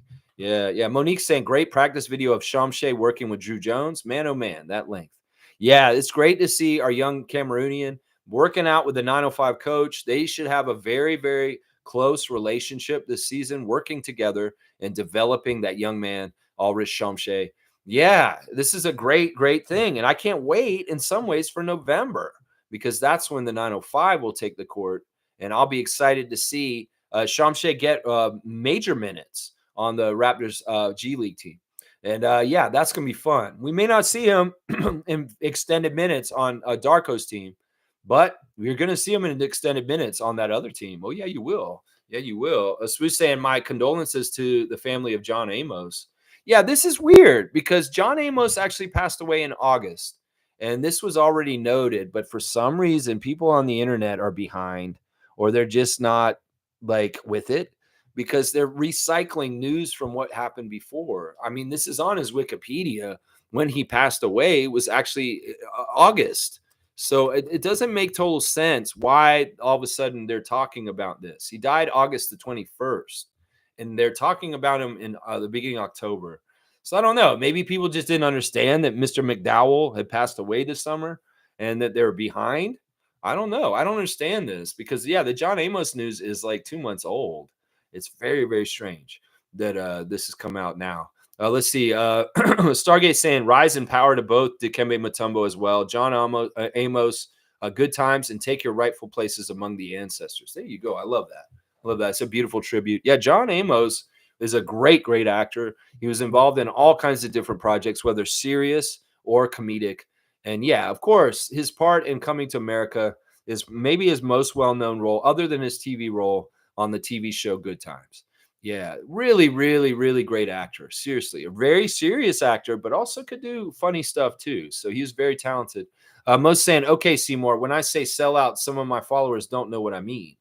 Well, okay, Seymour, when I say sell out, some of my followers don't know what I mean. Sell out. You mean like Vince Carter? Oh, yeah, FVC. That's what she meant. That is exactly what she meant right there. I love it. Let's see. Cool Guy saying the ticket prices increased a lot from even last year, too. I bought opening night and Pacers game. That's it compared to going to most of the home games over the years up until the Siakam trade. So she's only got 2 games tickets now, but she would go very often to most home games. I know she did last year. She went to a lot of home games last year.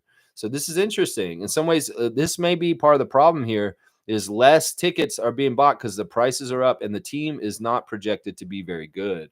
So, yeah, Smooth saying Jeremy Lin doesn't like to show his Raptors ring. He doesn't think he deserves it. You know what? That in some ways is an honorable thing.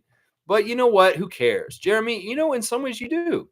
This league's crazy. There's a lot of guys that have a lot of rings that probably don't deserve a lot of rings, Patrick McCaw. And I was just saying, you should be very proud because in some ways, unlike somebody like Eric Moreland or Jordan Lloyd, you actually accomplished some things in your NBA career. You caused Lynn's sanity. And in some ways, you opened up the world for Asian Americans, Asian players from around the world to have more of a path in the league and be more mainstream. So listen, Jeremy Lin, don't poo-poo your legacy. In some ways, yeah, your best days were behind you when you got to the Raptors and got a ring as a cherry on top. But your career is important, if not very longly important.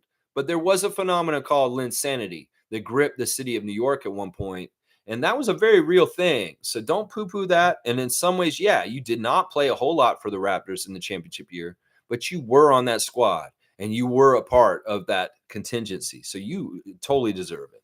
I get it. In some ways, he doesn't want to put it on blast, but he does have one, and rightfully so. That's right. Andrew's saying we should have retired Eric Moreland for being the only number 15 to win a chip on the Raptors. There you go. I like that. I just mentioned Eric Moreland. He just brought him up. Yeah. Yeah, why not? I still think if you're going to rank the most honorable 15s in the history of the Raptors, Amir Johnson's number one.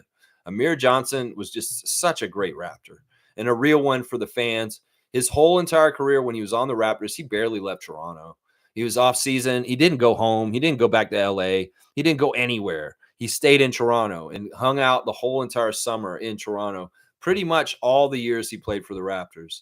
And we know the great work that Amir Johnson did in the community as somebody who had his Hanging with Amir program, taking kids from parts of town that just don't get to do fun things sometimes and putting them in places like Medieval Times, the zoo, Canada's Wonderland. They were going all over the place, hanging with Amir. So I say, yeah, he's my favorite 15, and I would put a Johnson 15 up in the rafters before a Carter 15.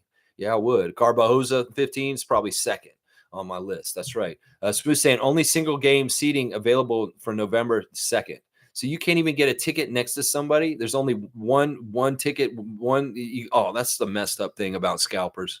And of course, that game is going to be very, very highly sought after. I have my ways. I don't need to wait around for this and stuff like that. I can find a ticket to any game I want to at the last minute because I have people. And in some ways, if I really want to go to November 2nd, I could get a ticket still, even if it's really hard on there. And in some ways, figuring it out is just calling a couple people and then getting it. Yeah. Cool Cat saying, Lex, the resales are on Ticketmaster already too. That's crazy. Why is that allowed so early on Ticketmaster's site? I thought they were supposed to crack down on those schemes. Well, in the map of the arena, there's some pink and blue dots. And if you can find the ones that are still directly from MLSE, hit those ones. But yeah, this is just how it works. In some ways, they've tried to limit the bulk amount of tickets from certain sellers. But the bot people have figured out I have to have multiple accounts to get all of the tickets that I want. So there's a lot of different around ways, like anything in tech. People figure things out, whether it's an ad blocker or this or that. And in some ways, the bots that are buying the tickets, they have to have multiple accounts, but they limit them. People are not allowed to buy a certain amount of tickets, like in bulk. So there's different ways that these resellers have gotten around it, and that's really what it is. And once again, these people are right on it. And in some ways, we got to remember also the general public is not right on it like they are. So they really do get in between us. They get in there first and they get the dibs, and then they masquerade as being sold directly from the team, where they're in the middle as a middleman getting a cut. It should be illegal. You're exactly right. In some ways, it's like a ticket upsale on the consumer that's just not fair. And that what did this person do for work? Nothing. They just jumped in a line and bought a whole bunch of tickets with the money they had, and now they're going to make an easy little profit off of really a shady ass way of doing it. And I know that the MLSE, the Raptors, are very much combating this as much as they can in different ways. It's just that your techniques to get around it, well, they figure out techniques to get around the technique that you got around it. So it's really a tough thing. It's a tough thing. They're trying, and trust me, the Raptors do not want these people doing this and subjugating us to this.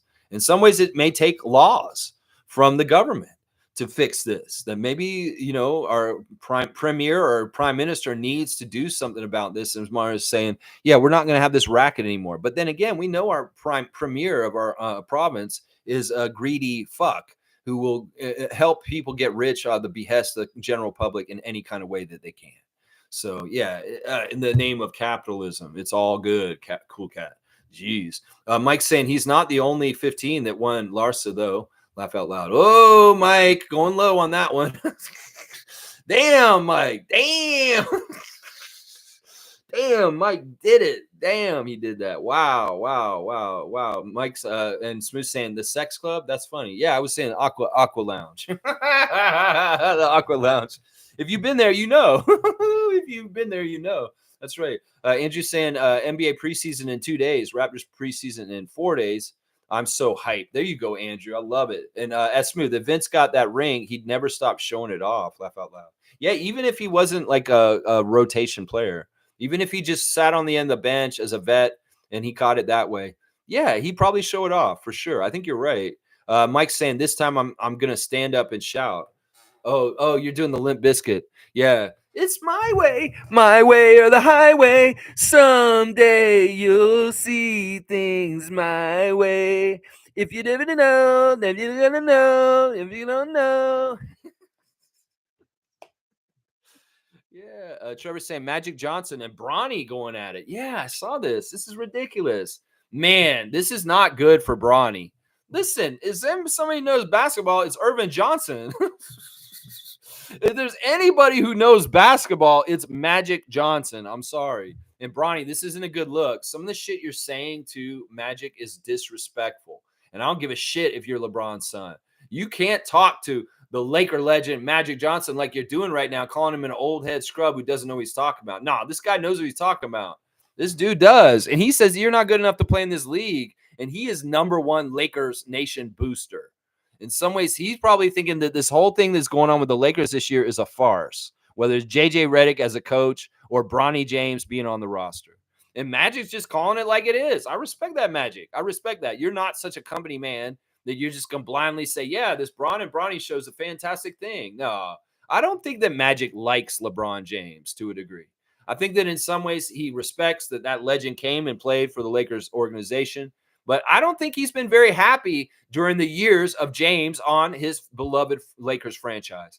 And this is kind of a culmination of this. Bronny kind of snapping back at Irvin. Dude, you hadn't done jack shit in your career yet. You have no legs to stand on, Bronny James. And that is Magic Johnson. I'm sorry. This man knows basketball through and through. This man played so many days in Michigan, playing and working hard, trying to get good in the snow and the rain every single day. This guy is basketball in some ways. And in some ways, he's exactly right. He sees what everybody else sees. And we're not just buying this Kool-Aid from Lakers that Bronny James is a real NBA player. I'm sorry. People like Jaylen Brown can see it. Magic Johnson can see it. And it's disgusting that you're actually lashing back at him and insulting Magic. That's not good look, man. That's not a good look. And Magic will be redeemed in this, just like I will be too, when it's shown that you are a fraud and that you should not be in this league. La fraud. Yeah, that's right. LaFraud James Jr. is what you are, my guy. Yeah, it's horrible. It's horrible. Magic knows. And in some ways, wow, Lakers Nation's already all messed up, and the season hasn't even started. There's fighting between the greatest Laker of all time, Magic Johnson, and the son of supposedly the greatest player in the history of the NBA. Yeah, dunk for Mo. Yeah, we can give Mo a dunk. Let's get a monk for dunk for a monk for dough. A dunk for Mo. I don't even know what I'm saying there. Let's see. Where's Monique? There we go. 190 for Mo. She's at 190 dunks, getting close to that 200 mark. There you go. Andrew's saying, I tested positive for purple fever. You got that too? You know, they sell them next to the COVID tests. So if you need a purple fever test, y'all just go down there. It's at Shoppers Drug Mart. And if you ask them to buy Raptors tickets while you're down there, we know you're an original purple fever survivor. If you go down the Shoppers Drug Mart and you get your purple fever test kit and you say, can I buy tickets to the November 2nd game of the Sacramento Kings and the Toronto Raptors? I'm sorry, sir. Shoppers Drug Mart has not sold tickets since the 90s. I'm sorry, sir. Oh, I'm sorry. I have purple fever. I must be delirious.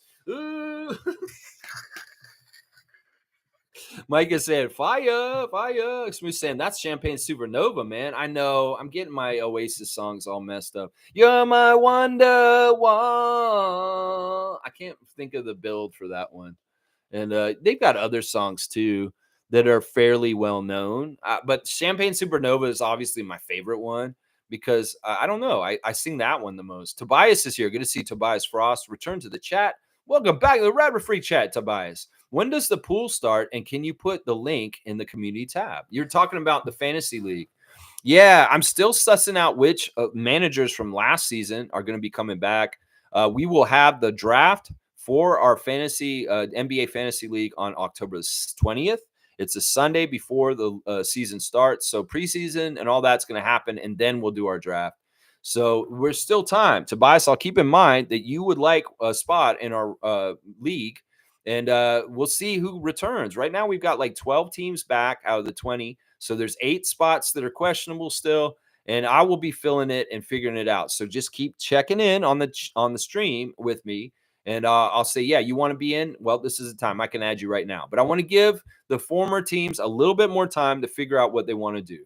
So, yeah, in some ways, I'm going to need you to maybe give me your email to be able to invite you.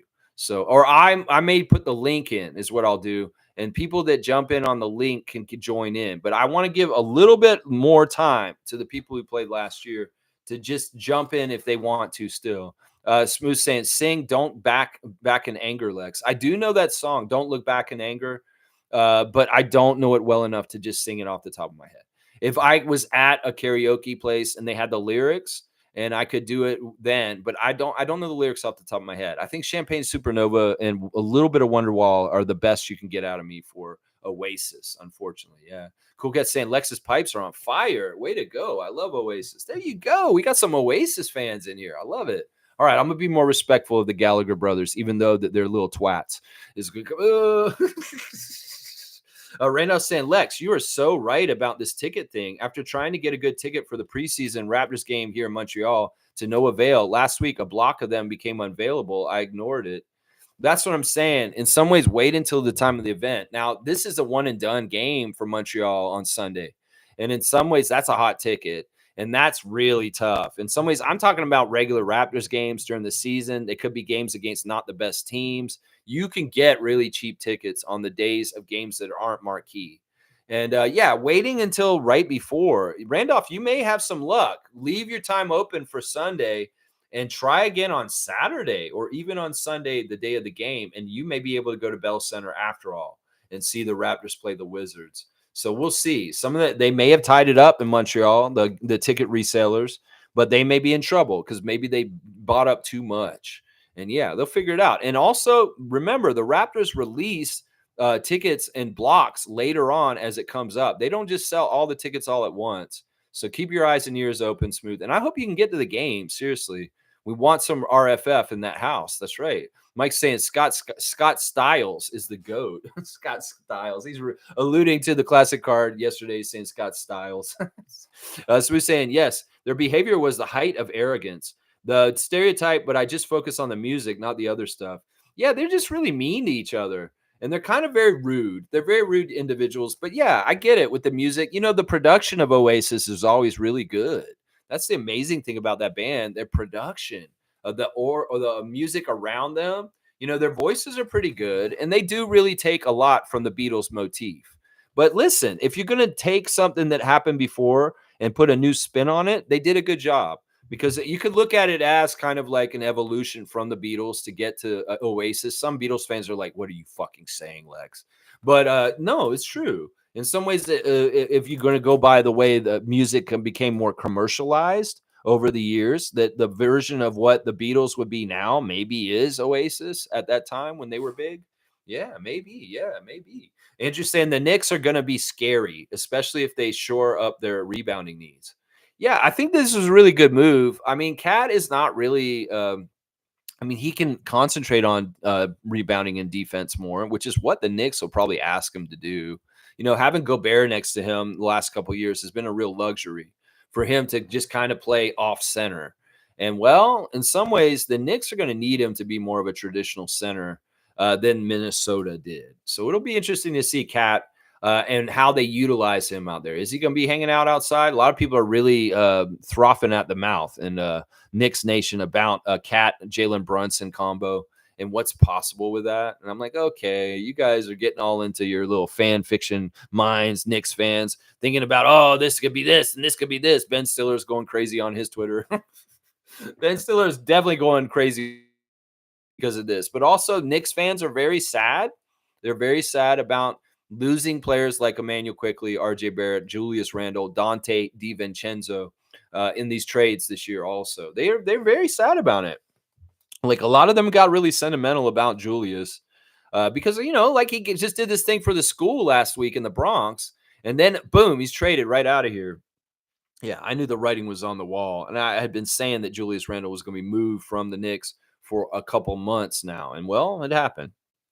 I think that them moving DiVincenzo will have a hidden effect that's negative in some ways, because we remember last year there was a game against the Knicks, the Raptors had, where DiVincenzo absolutely killed us. He was so good on three. And I think this is something, once again, kind of like Isaiah Hartenstein. These are two players that the Knicks may really regret not having on their team anymore. They feel that way about Emmanuel also. So there's a few players that Knicks Nation's like, man, if we could just kept these guys with us. And I think that those three names right there are going to be sorely missed this season.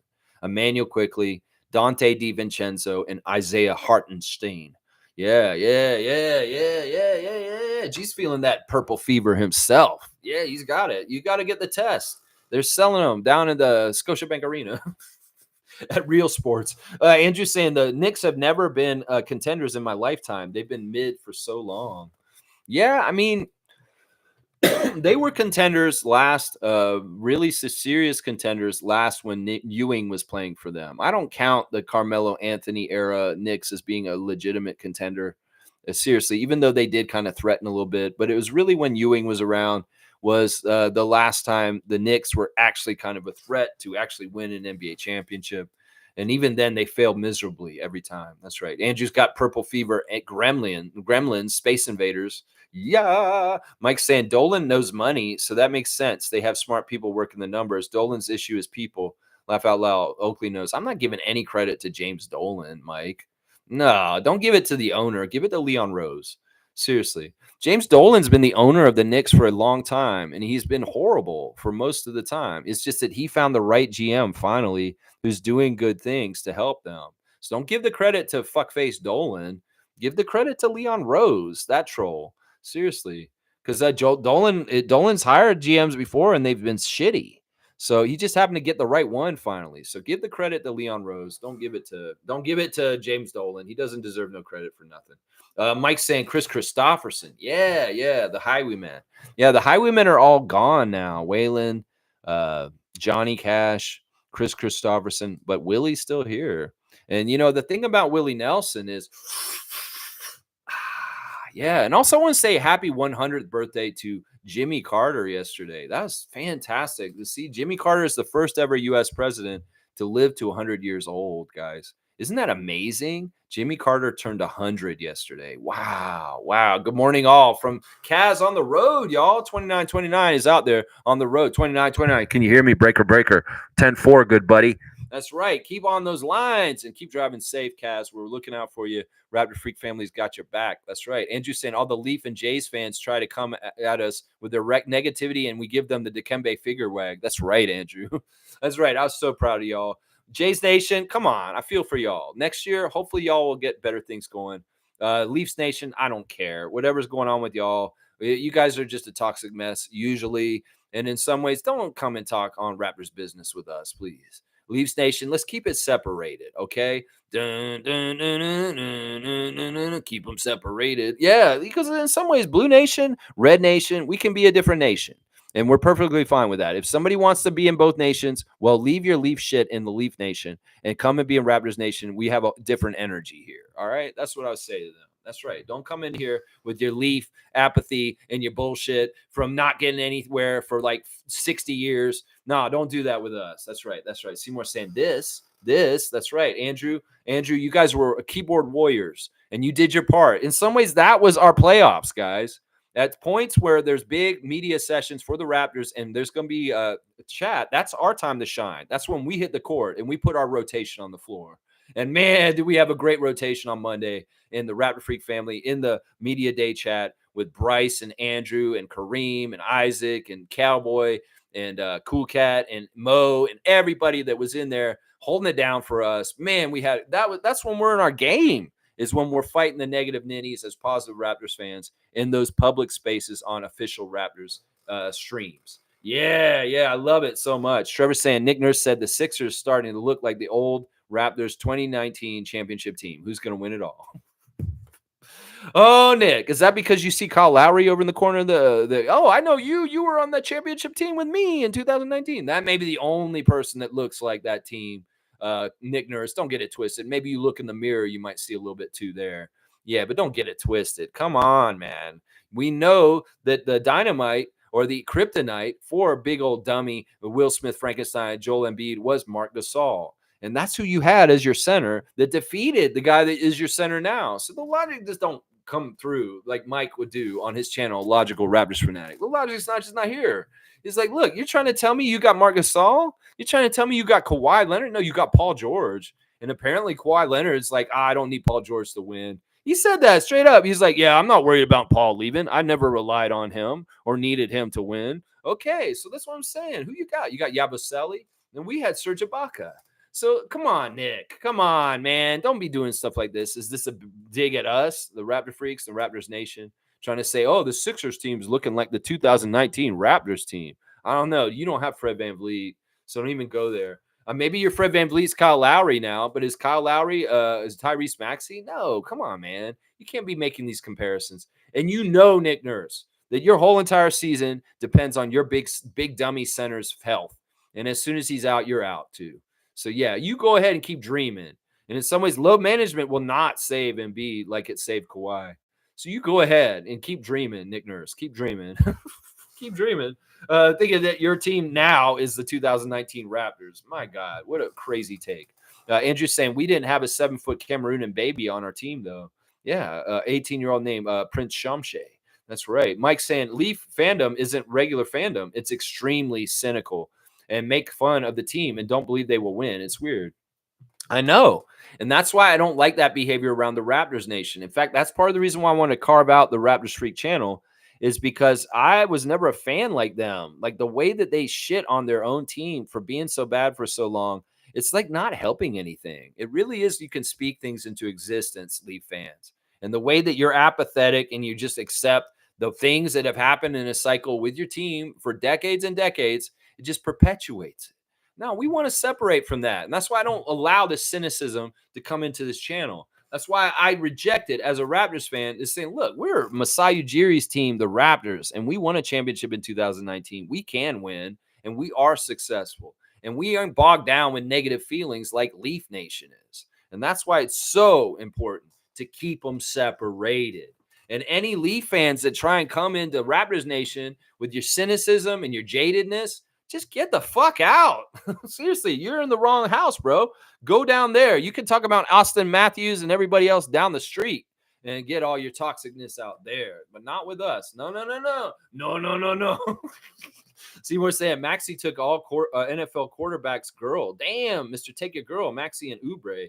That's what I heard. I saw something about that. Like Maxey had a game with some girl, and they're saying, "Oh, he took it." I don't know the names. I don't know about this. In some ways, this is a Sixers freak channel to talk about. But yeah, Maxey's a nice young man. I can see why he's an attractive person to people. And you know what, Maxey, good job. Whatever. Yeah, score one for the NBA over the NFL. Monique saying season 19 for Kyle and season 10 for Norman. I feel old. Yeah, Mo. I mean, you're as old as you want to feel. In some ways, people, I'm timeless. That's right. People don't even know how old I am because I'm so crazy young acting. Some of you say, Lex, you're just immature. I've got a maturity to me that belies my playfulness. And just trust me, there is some maturity in there. But yeah, we are getting up there, Mo. Time keeps going, just like Leo Routon said in his words of wisdom. Yeah, time is keep going. Andrew's saying that's crazy. I thought it was weird that this is Booker's 10th season too. Devin Booker, 10 seasons in the league. That makes about enough sense. You know, he's been in the league a long time, and it's amazing that he's honestly been on one team the whole time. The fact that he stayed on the Suns his whole entire career is absolutely very interesting to me. Mike's saying PS5 bots. That's how people buy like 20 PS5s and sell them for $500 each. Hang on, it jumped ahead just now. I want to make sure I get that. More at release. Yeah, it's a really bad phenomenon with all kinds of things. If it's a commodity or something that people are going to want, they're going to go and buy them out and then resell them at a higher price. And it sucks. It sucks so bad. In some ways, this is not good business. This is not like you're a talented businessman. You're just a fucking piece of shit putting yourself in the middle to get a cut.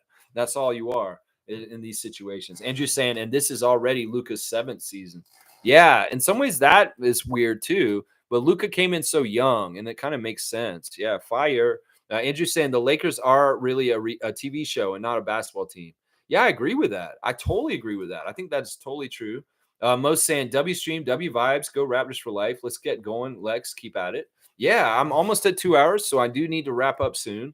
Tobias saying, grow up, Bronny. You're nothing without daddy's name and money. I know. I would not be going at Magic Johnson before you even touched an NBA court, Bronny James. You know, they showed Savannah James at home playing the 2K25, and she's playing as Bronny, and she's just making him make shots. I think that she's trying to wish that into existence.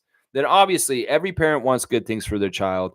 And in some ways, LeBron setting this all up for Bronny is the ultimate showing of that. And of course, Savannah is going to wish that her son is going to be such a good NBA player. So she's on the 2K, just making it happen virtually on the game as much as she can.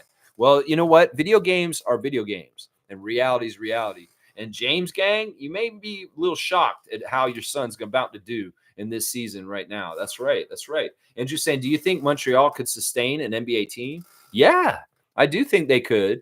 I think that in some ways it may be that they have to have some success or at least get like the attention of the community like the Raptors did early on in different ways, whether it's with celebrities at the games or just a very cool like motif about their team and their logo and their name. That's really part of the keys to success for the Raptors to take in Toronto is that we became very cool very early. And in some ways, that's what it's going to take for Montreal. If they kind of are crappy with the whole feel of it and it doesn't get like a vibe to it immediately, it could fail. Let's just put it that way. But we know Montreal fans are very diehard sports fans. And I think they would. I think they would sustain this. And it would be good for the league. It'd be good for the Raptors. It'd be good for Canada. It'd be good for the city of Montreal. But they would have to take it very seriously. Montreal fans, if you get that opportunity, don't drop the ball like Vancouver did and do your best to support that team. I know it's not the Vancouver fans' fault, but that community did not support the Grizzlies. And in some ways they went away because of that. So that's the lesson right there, Montreal. If you do get a chance to step into this league with a franchise, do not waste your chance and do not screw it up, because listen, if another team in Canada fails like Vancouver does, then we could probably say there will never ever be another Canadian team other than the Raptors in the NBA. So it's a very, very important thing. And that's why I'm not about going back to Vancouver, because I think it would just happen all over again what happened before. And the next best city is Montreal. So Tobias saying, I don't know if this will help for people who want to go to the Bell Center for a Raptors preseason game, but I've got tickets for the Blue Jays through Game Time. Yeah, there's different apps and different levels and different things. And you may be able to find a good price on different apps, StubHub, whatever the different ones are. So, shop around. Shop around like anything. I say most best deal is ticket office directly if you can get there. And you may be shocked. There may be tickets that are on sale that aren't online. If you go to the box office personally and talk to the person at the box office, they may be able to get you in there. And you may not even know because it's not online, but they have them there. So always check that too if you can. Trevor's saying old New York fans do not like Dolan. They want him to go. I think most New York fans don't like Dolan. Yeah, they like Leon Rose. They like Thibodeau. They like OG. They like a lot of the things that have to do with the Knicks. The owner is not one of them. The owner is not one of them. No, he's not. Let's see. Mike's saying Paul George, the new Kawhi, laughing my fucking ass off. No, I know. I'm like, I don't know what Nick Nurse is thinking here as far as making that comparison. Maybe he's talking about the vibes around the team. Maybe he's just like trying to recapture the magic of the 2019 Raptors with his Sixers team now. Nah, Nick, don't even go there, man. Seriously, bro. You were a fresh-faced rookie coach at that time, and now you're a bloated, old, grumpy piece of crap turncoat coach. And in some ways, what you could get is what you're going to get, is what I'm going to say. That's what you get. That's it right there. What you're going to get is what you're going to get. Seymour saying Paul George is no better than Gordon Hayward. Super overrated. Yeah. In some ways, the players love him. Like, there's just certain players that I'm like, yeah, they're great and everything. Like, Carmelo's another one. Carmelo, Derrick Rose, even though he just retired, and Paul George. I've always thought they were all overrated. And people are like, whoa, you think Derrick Rose was overrated? Yeah, I do. I do think Derrick Rose was overrated. I think that Carmelo Anthony is overrated. Sure, he scored a lot, but did he win jack shit? No, he didn't. And then Paul George, once again, players can love his way that he plays, the mechanics and the style, but has that ever absolute success? No, it has not. So in some ways, I respect people that get championships like Steph Curry and Fred VanVleet more than I respect guys that are scorers, selfish scorers in some ways, like Carmelo Anthony and Paul George. Yeah, it's interesting. Interesting. Yeah, Mike's saying, who's Siakam? Yeah, Nick's off on that one. Kelly Oubre Jr., obviously. Mike, Kelly Oubre Jr. is Pascal Siakam. Of course, it's obvious. Come on. And you say, I think he sees point guard as PG as Siakam. I don't know. I'm not trying to make the correlations between our Raptors championship team and the current Sixers team like Nick is trying to. I'm not trying to make those correlations. Seymour saying Pistons have Paul Reed and Tobias and will finish with the worst record this season. Yeah, that was interesting to see the Pistons guys show up for media day and seeing that group together. And I was like, there's a couple of guys there that are really good, like Cunningham. And, they'll be weird. They'll be weird. I think they'll be better than last year, but I don't think they'll be much better. The team that looks really bad coming in to media day is Portland. Oh, my gosh. I saw a picture of the Portland guys, the main Portland guys, and the aura is really bad, like really, really bad there. And then the other team that has really bad vibes right now around it right now is New Orleans. There's a media day picture of Zion Williamson, DeJounte Murray, Brandon Ingram, and CJ McCollum, and they don't look connected, and they look like they're not thrilled at all. So the Pelicans and the Trailblazers are going to have bad chemistry this year. I can already tell. DeAndre Ayton coming into media day, and he's on something.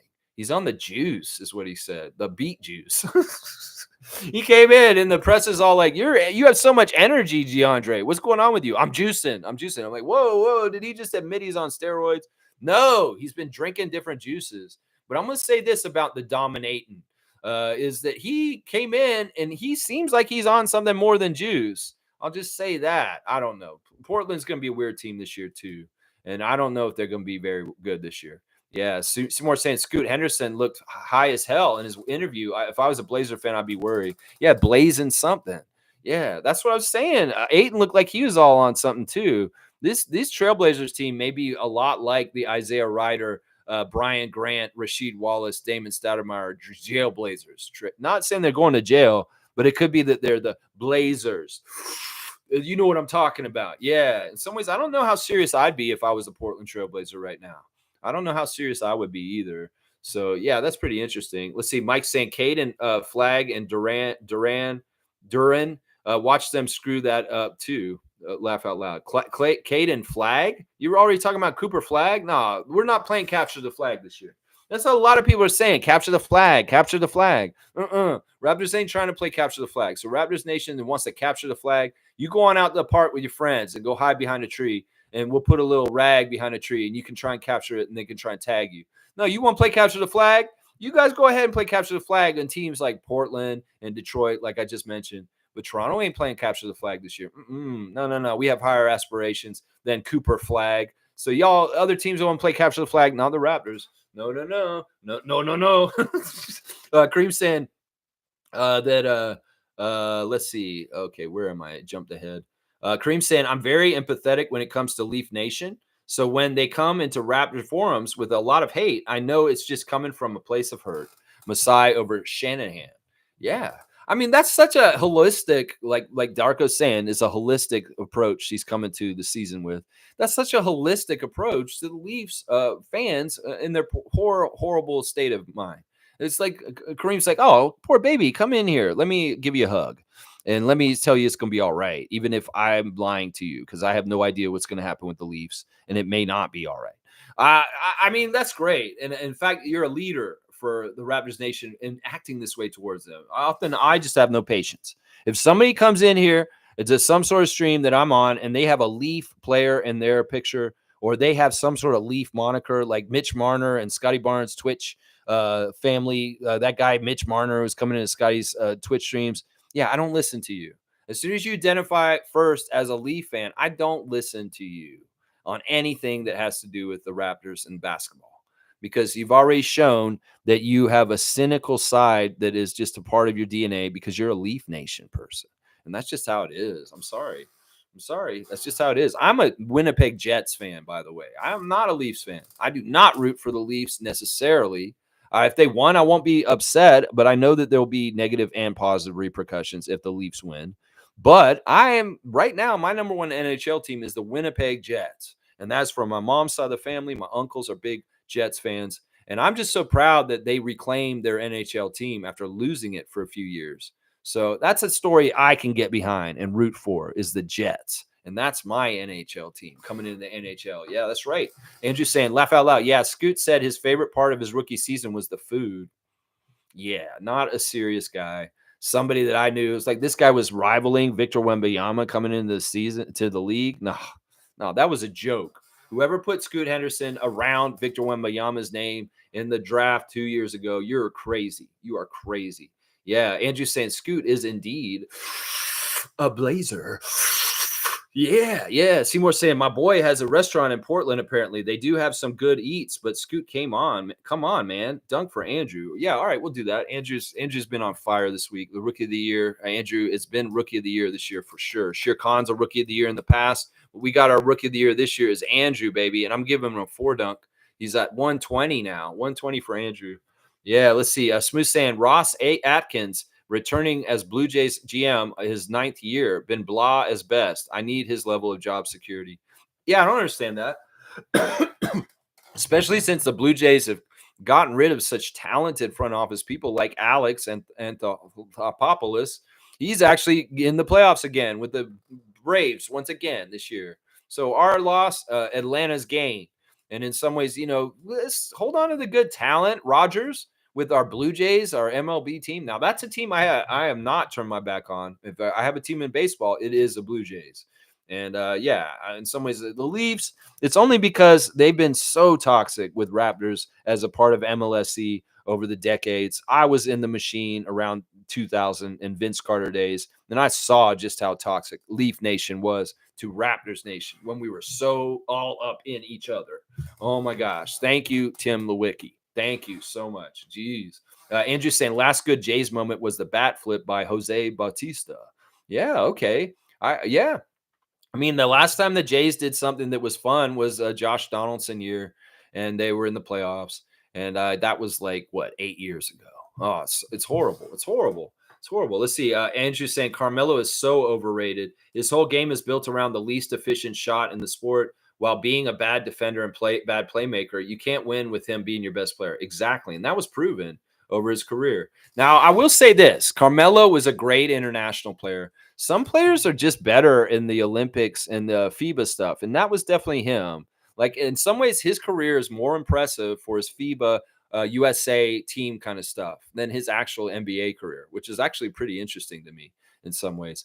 Smooth saying Blue Jays are fifth or sixth in MLB payroll that the last 3 years. Unreal what they have been. Well, now this year done 4 years. Yeah, they are up there in payments and having good players, but it's not showing up on the field, and that's got to change. I love that Vlad Guerrero Jr.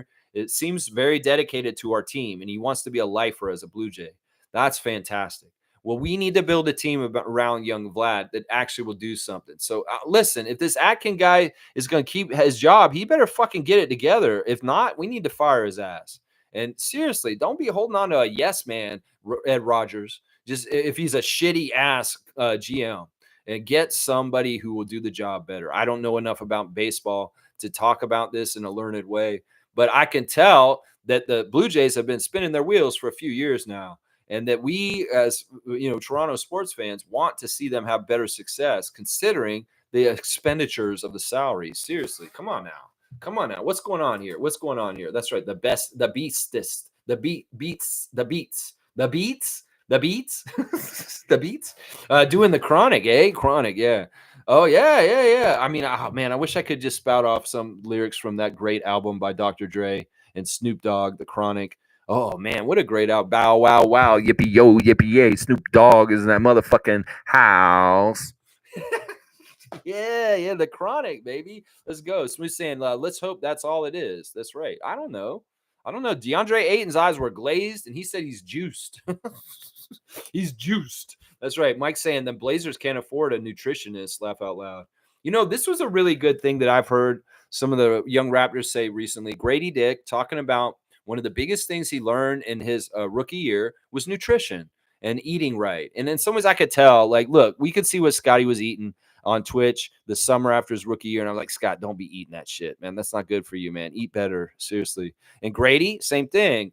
In some ways, that's the key to building your body right. What garbage in, garbage out. You got to put good food in so you get good growth and good body mass. And that's one of the things that's been a key for Grady this summer is his nutrition is really good. He's learned from vets like Garrett Temple to eat better. DeMar just talked about this on All the Smoke, that when he's mentoring young players like Kobe White in Chicago or the new group in Sacramento he's going to be working with, he's going to make sure when he goes out with them to dinner that they're going to a nice place that's going to have good quality food that's nutritious and good for him. And he's saying stuff like, nah, man, we're not going back to the hotel and just getting buffalo wings, man. No, we ain't doing that. DeMar remembers his early days in Toronto when it's in his book, Above the Noise, about staying in the hotel, and he didn't know anything about Toronto. And basically he lived off a shawarma stand outside the hotel that he was in when he first initially came to Toronto. So every single day he walked down from his hotel room and get the same shawarma from the same shawarma guy outside the Radisson. I mean, seriously. And that's not the best nutrition. So there's a learning curve for NBA players once they hit the league about eating good food and eating the right food for your body and what you need to do. And I love that they're like this. Listen, this is not the way the old NBA was. And this is part of the difference between the plumbers of the past and today's extremely amazing, talented athletes, is that eating right matters. And Charles Barkley's cheeseburgers and pizza and downing beers like crazy, that didn't help him for his stuff. It makes you kind of wonder what would these old head players like Charles Barkley or Oliver Miller, if they had had more nutritionists around them at that time in the NBA, what they could have been if they had shaped their bodies correctly by putting good food in their bodies. Imagine Barkley if he wasn't. Now, would that take something away from the round mound or rebound? If he wasn't so round, would that take some of his special powers, being such a lithe, agile, big man like that? Is it necessary that he had all the beers and he had all the pizzas and he ate like junk food all the time? I don't know. In some ways, that's something we'll never know, whether Charles Barkley could have been something even more better than he was if he had had nutrition like the modern day NBA player does. But we're seeing real results from players like Scotty and Grady with their nutritional choices changing and their bodies changing to being very muscular and very fit. And that I love that. I love that so much, man. I love that so much, man. Trevor's saying WWE Bad Blood is going to be off the chain this Sunday. Yeah, I mean, WWE is killing it right now. Now, I saw something very interesting, a stat that is absolutely appalling, and maybe it says that Triple H is a racist. Seriously. Triple H has been in charge for a few years now, and the whole time that Triple H has been in charge of the WWE and booking everything, not a single black wrestler has won a pay-per-view match. Seriously. You can go look at this stat. For 751 days of WWE over that whole 2-year period, not a single African American wrestler in the WWE has won a single match on a pay-per-view event. Yes, they've won matches on Raw, they've won matches on SmackDown, but they have never won a match at the pay-per-view. And that's fishy as hell. We know there's been racism in wrestling for the longest time. I mean, hell, it's a hillbilly ass sport that Southern rednecks used to watch. But seriously, in some ways, this is not good, Triple H. This is very, very bad. And in some ways, it's like, are you like your idol Lemmy and a little bit into like Nazism and white supremacy? Like, seriously, bro. So it's not a good look, Triple H. Fix this real quick and find somebody to give a win to, because this is not cool. You make up the storylines, and you're making up storylines where there's no black guys winning any matches at pay-per-views right now. That's not good. That's not good, Paul Levesque. No, it's not. That's not good, my guy. Smith saying at Trevor J, I can't wait. Yeah, you guys are all about the bad blood. There you go. That's right. Seymour saying fourth highest payroll, 90 losses out of 162 games. Yikes, that's bad. That is very bad. Very, very bad. Tobias is saying that Leaf fans are jealous of us Raptor fans because we have gotten to the third round and won a chip while their core players disappear in the playoffs. I mean, listen, in some ways, Leaf fans should be happy for us because we're all the same community. And in some ways, let's not get it twisted. I think Leaf fans were happy. Most of them were, but the ones that hate basketball were not. And the ones that are racist and hate the NBA were not. And in some ways, they're very, very pissed off that in some ways, we're rivaling the popularity of their sport and their team in the city now. I would say right now, the Raptors are a more popular team within the city of Toronto, and that maybe the Leafs are more popular regionally in the more rural areas. But I will tell you right now, I think that the Raptors are more hip, more popular, and that basketball in some ways is more popular inside the city than the actual hockey in the NHL is at this point. And that scares the hell out of the NHL mainstream community. Seriously, it really does scare the hell out of them. Seymour saying, okay, I got to get back to work, y'all. Stay safe and make the day a memorable one. There you go. Get out there, touch grass, and do it the right way. Raptorize your day like Nat Bhatia. That's right.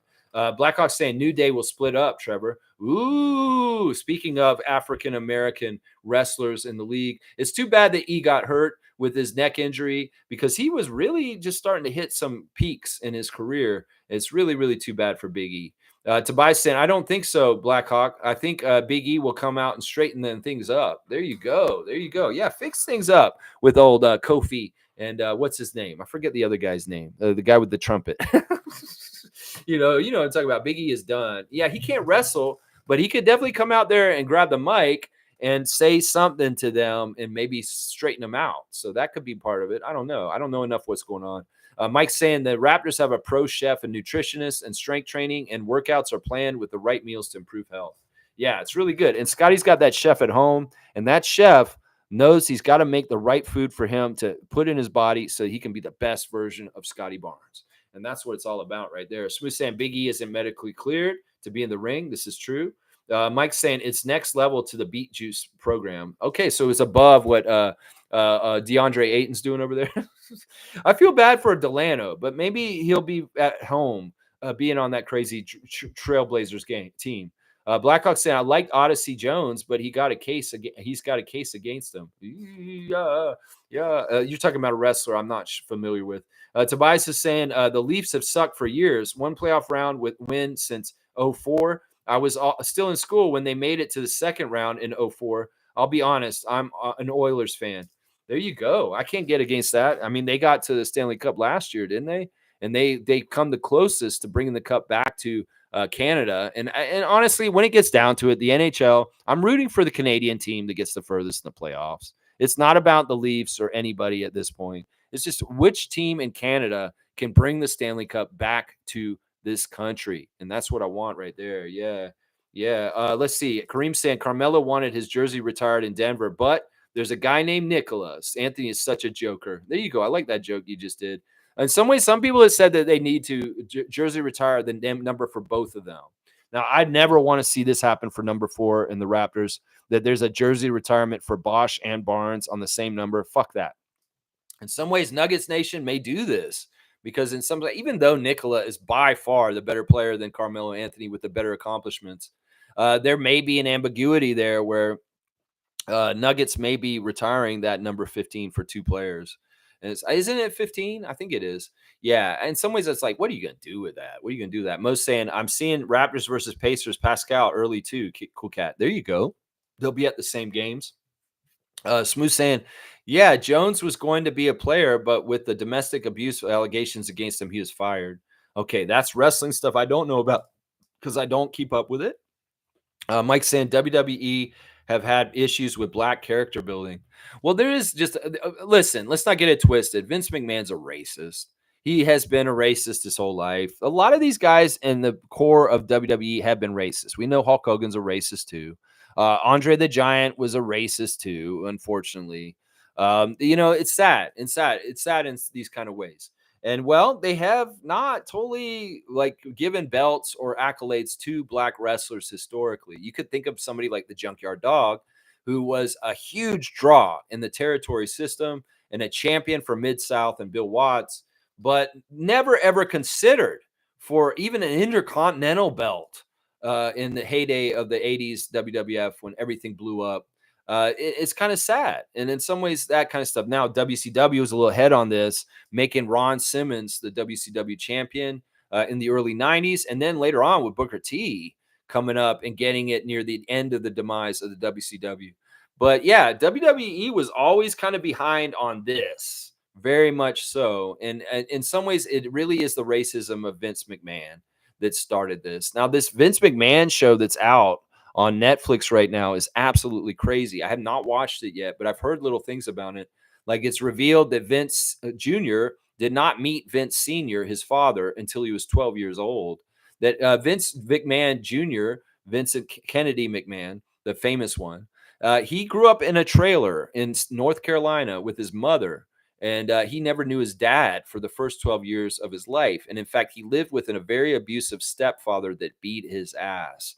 So, oh man, that kind of tells you a little bit of why Vince McMahon's so demented and crazy and weird. And also, Vince is very against country and like country things because he comes from the country. He's white trash, raised from that, and he rejects that. And that's why he went so in the other direction is like, and he rejects being associated with his past of his early childhood when he was just white trash living out of a trailer, getting beat up by his stepdad. And then finally he met his father when he was 12, and his father basically sold his wrestling company to him for $1 million. And then boom, he made it into what he made it. And Vince McMahon Sr. died before a lot of this stuff happened. And if you saw how his son ran the whole business into the ground, the territory system, he would be so pissed at Vincent McMahon Jr. He would totally. That's a crazy series. Y'all should watch it. And yeah, he's out of pocket. He had a lot of bad ideas, including one where he had a storyline where he was going to be the father of his daughter's baby.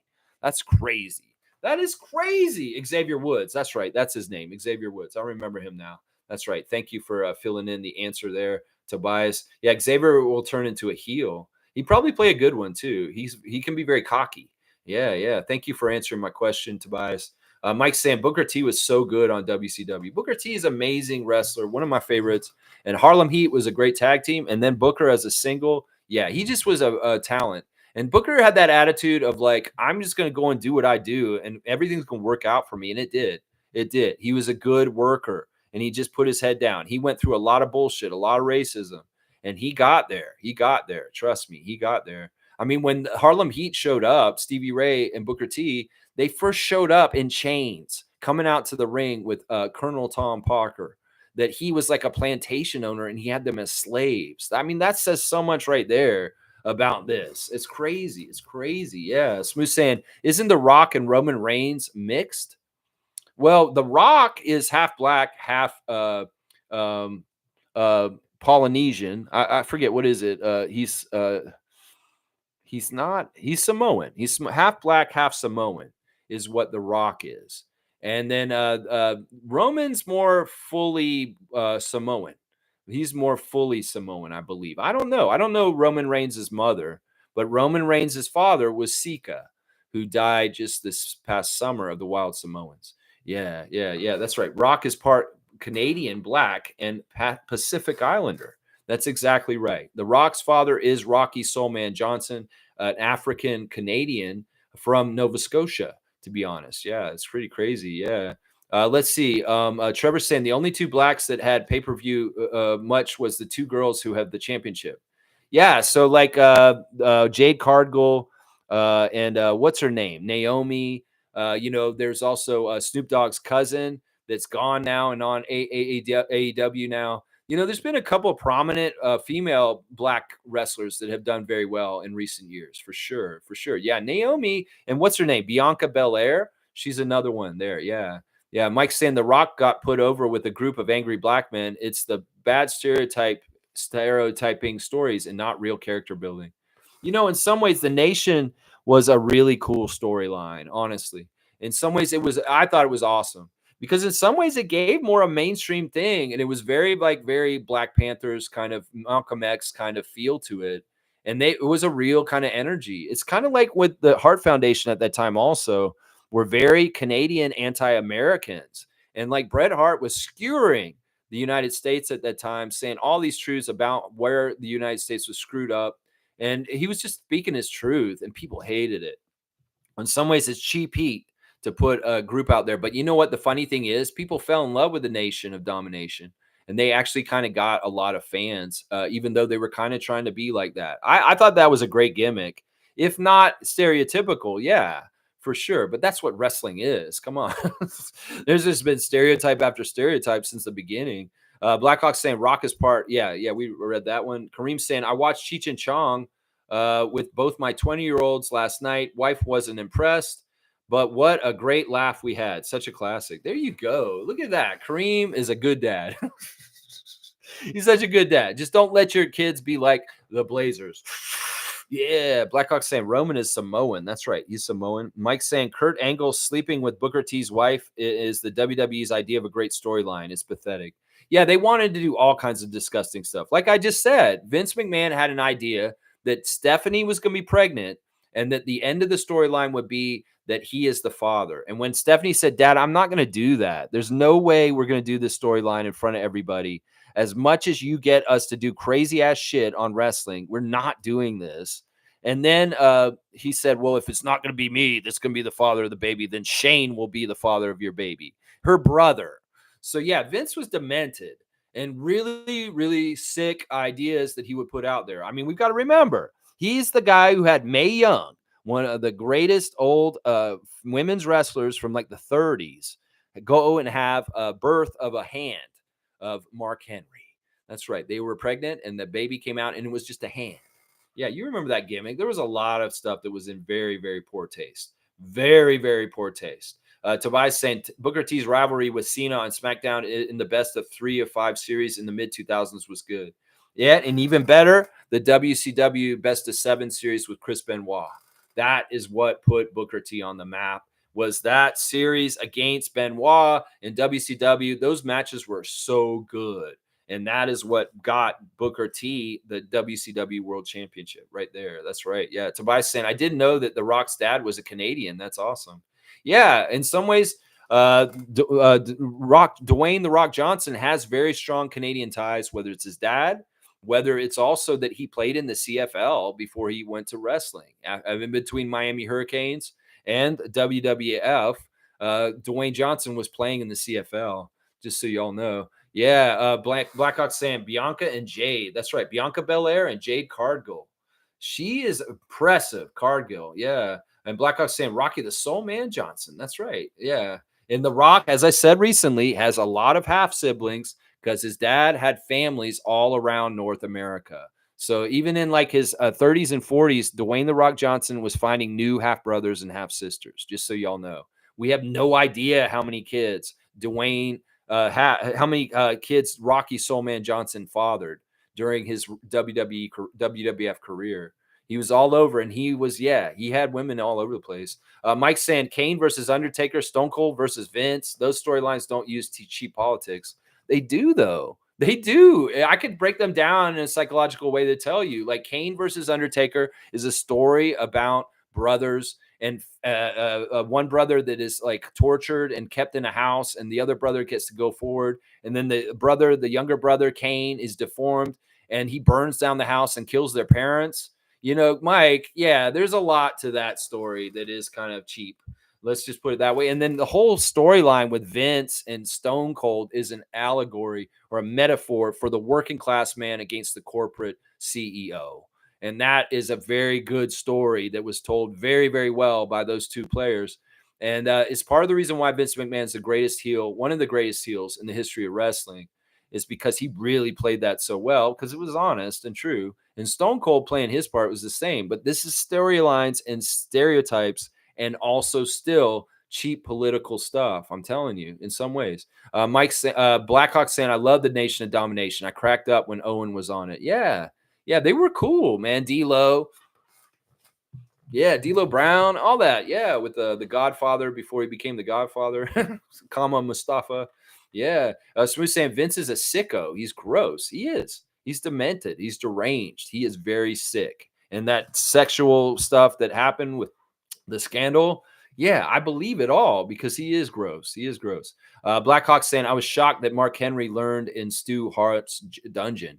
Yeah, you'd be surprised how many different wrestlers actually got trained at Stu Hart's dungeon that you wouldn't even think. You know, people like Junkyard Dog and even Jake the Snake went through there and got a little bit of training from Stu Hart early in his career. So yeah, that's definitely true. Monique's telling me to go rest. She's like, doesn't like the overtime of wrestling talk right now. Trevor's saying Vince is the devil of WWE. Yeah. Yeah. Well, I completely agree with that. Blackhawk's saying, imagine Stu Hart trying to bend Mark Henry. Yeah, I mean, listen, the dungeon training isn't necessarily the same for every single person, but I'll bet Mark Henry did get tied up by Stu Hart at some point. But you got to remember also at that point, Stu Hart was very old at that point when Mark Henry was probably coming through there. So it may not have been exactly the same. But then again, old man strength is old man strength. Who knows? Tobias saying Roman Reigns played for the Edmonton Eskimos, if memory serves me well. That's exactly true. That is true. Mike saying the Nation was good. Rocky Sucks was funny. I just think there could have been better storylines for the great wrestlers that can perform big matches. Well, that's why Rock outgrew it and became who he became. And that, let's not get it twisted, Mike. He needed that early stuff with the Rocky Sucks to form the Rock character.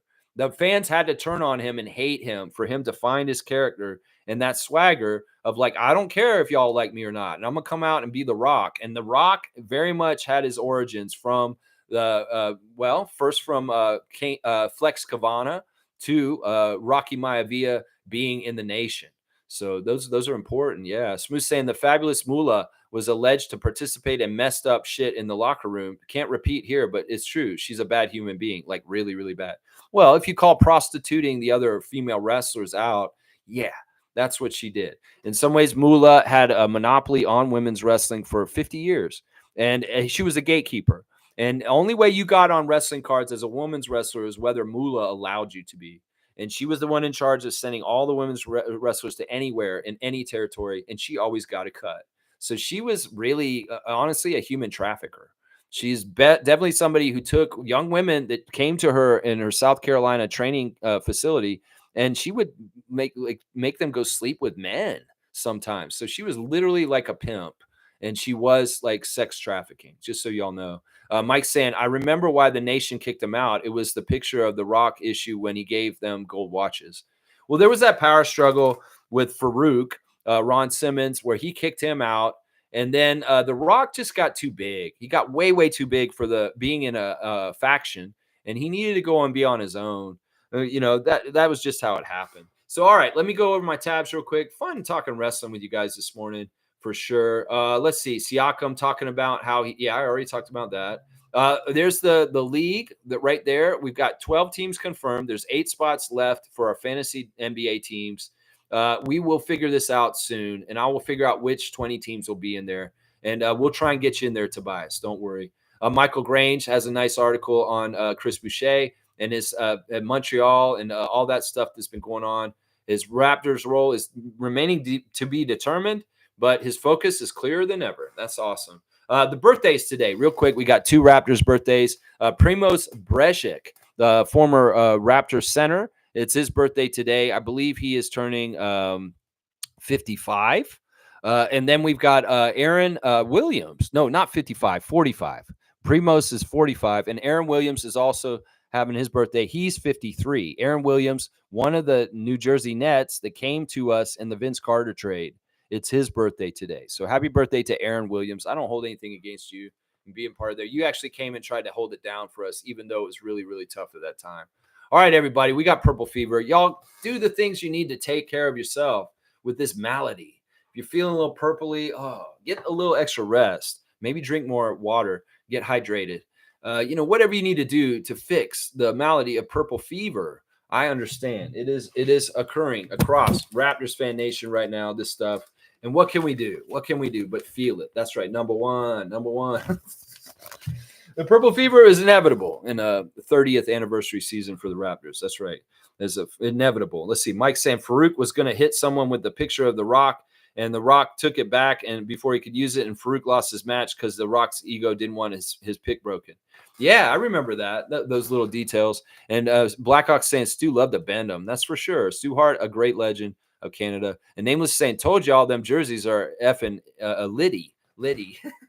Yeah, purple jerseys, baby. I got my purple front black back. How did Lex get that already? Oh, he has it from original. That's how he's already got the jersey, y'all, because he's from the original time with this. This is an original one. You can see on the back, the black is black. There's no purple on the back. So, yeah, this original purple front black back jersey right here. In fact, you know what? I'm going to get the old jerseys out and get them back on the wall since we're going full purple. So we're going to put the Alvin Williams and Muggsy Bogues and the Jerome Williams jerseys back on the wall. They'll be behind me soon for the season. So, yeah, the back of the studio wall is going to change. It's going to have more stuff on there. That's right. Blackhawks saying the NOD saved the Rock's career. The Nation of Domination? Well, it helped him find it. And in some ways, that's the logical career path for a wrestler is to be in a faction. And then, you know what? Get big in the faction and break out of it. That's what you got to do. All right, guys, thanks for watching me today. Please like, comment, subscribe, and share. And tomorrow we'll do a Thursday Think Tank on training camp. And what do you think about this year's Raptors? And it will be a call-in show again. So if you guys want to call me on the show tomorrow, be ready to call in and maybe think about what you might want to say about the Raptors and training camp and what we're hearing about from Montreal and what they're doing out there. So I'll have the number ready for members. Members only get to call. If you're not a member of the channel, you don't get an opportunity to call me. So yeah, I'll be taking calls tomorrow. Matuna mi Ascati. All right, Scotty. I'm talking about Scotty. Trevor's saying, I'm a little under the weather since yesterday. I hope I feel better by the weekend. Oh, Trevor, if this is another purple fever joke, I do hope you feel better. But if you are actually not feeling that well, I want you to feel better either way. That's what we want for our Commissioner Fund, Trevor J. Y'all, thanks for watching me. Please like, comment, subscribe, and share. And if you do join as a member, you'll be able to call me on the call-in show tomorrow and actually get your voice heard on the channel. Our Thursday Think Tank call-in show once again tomorrow, talking training camp and training camp week at McGill University in Montreal. Let's go. Yeah. Blackhawk saying, hope you get better, Trevor. Drink a shot of rum with honey. There you go. That's doctor's orders from Dr. Blackhawk.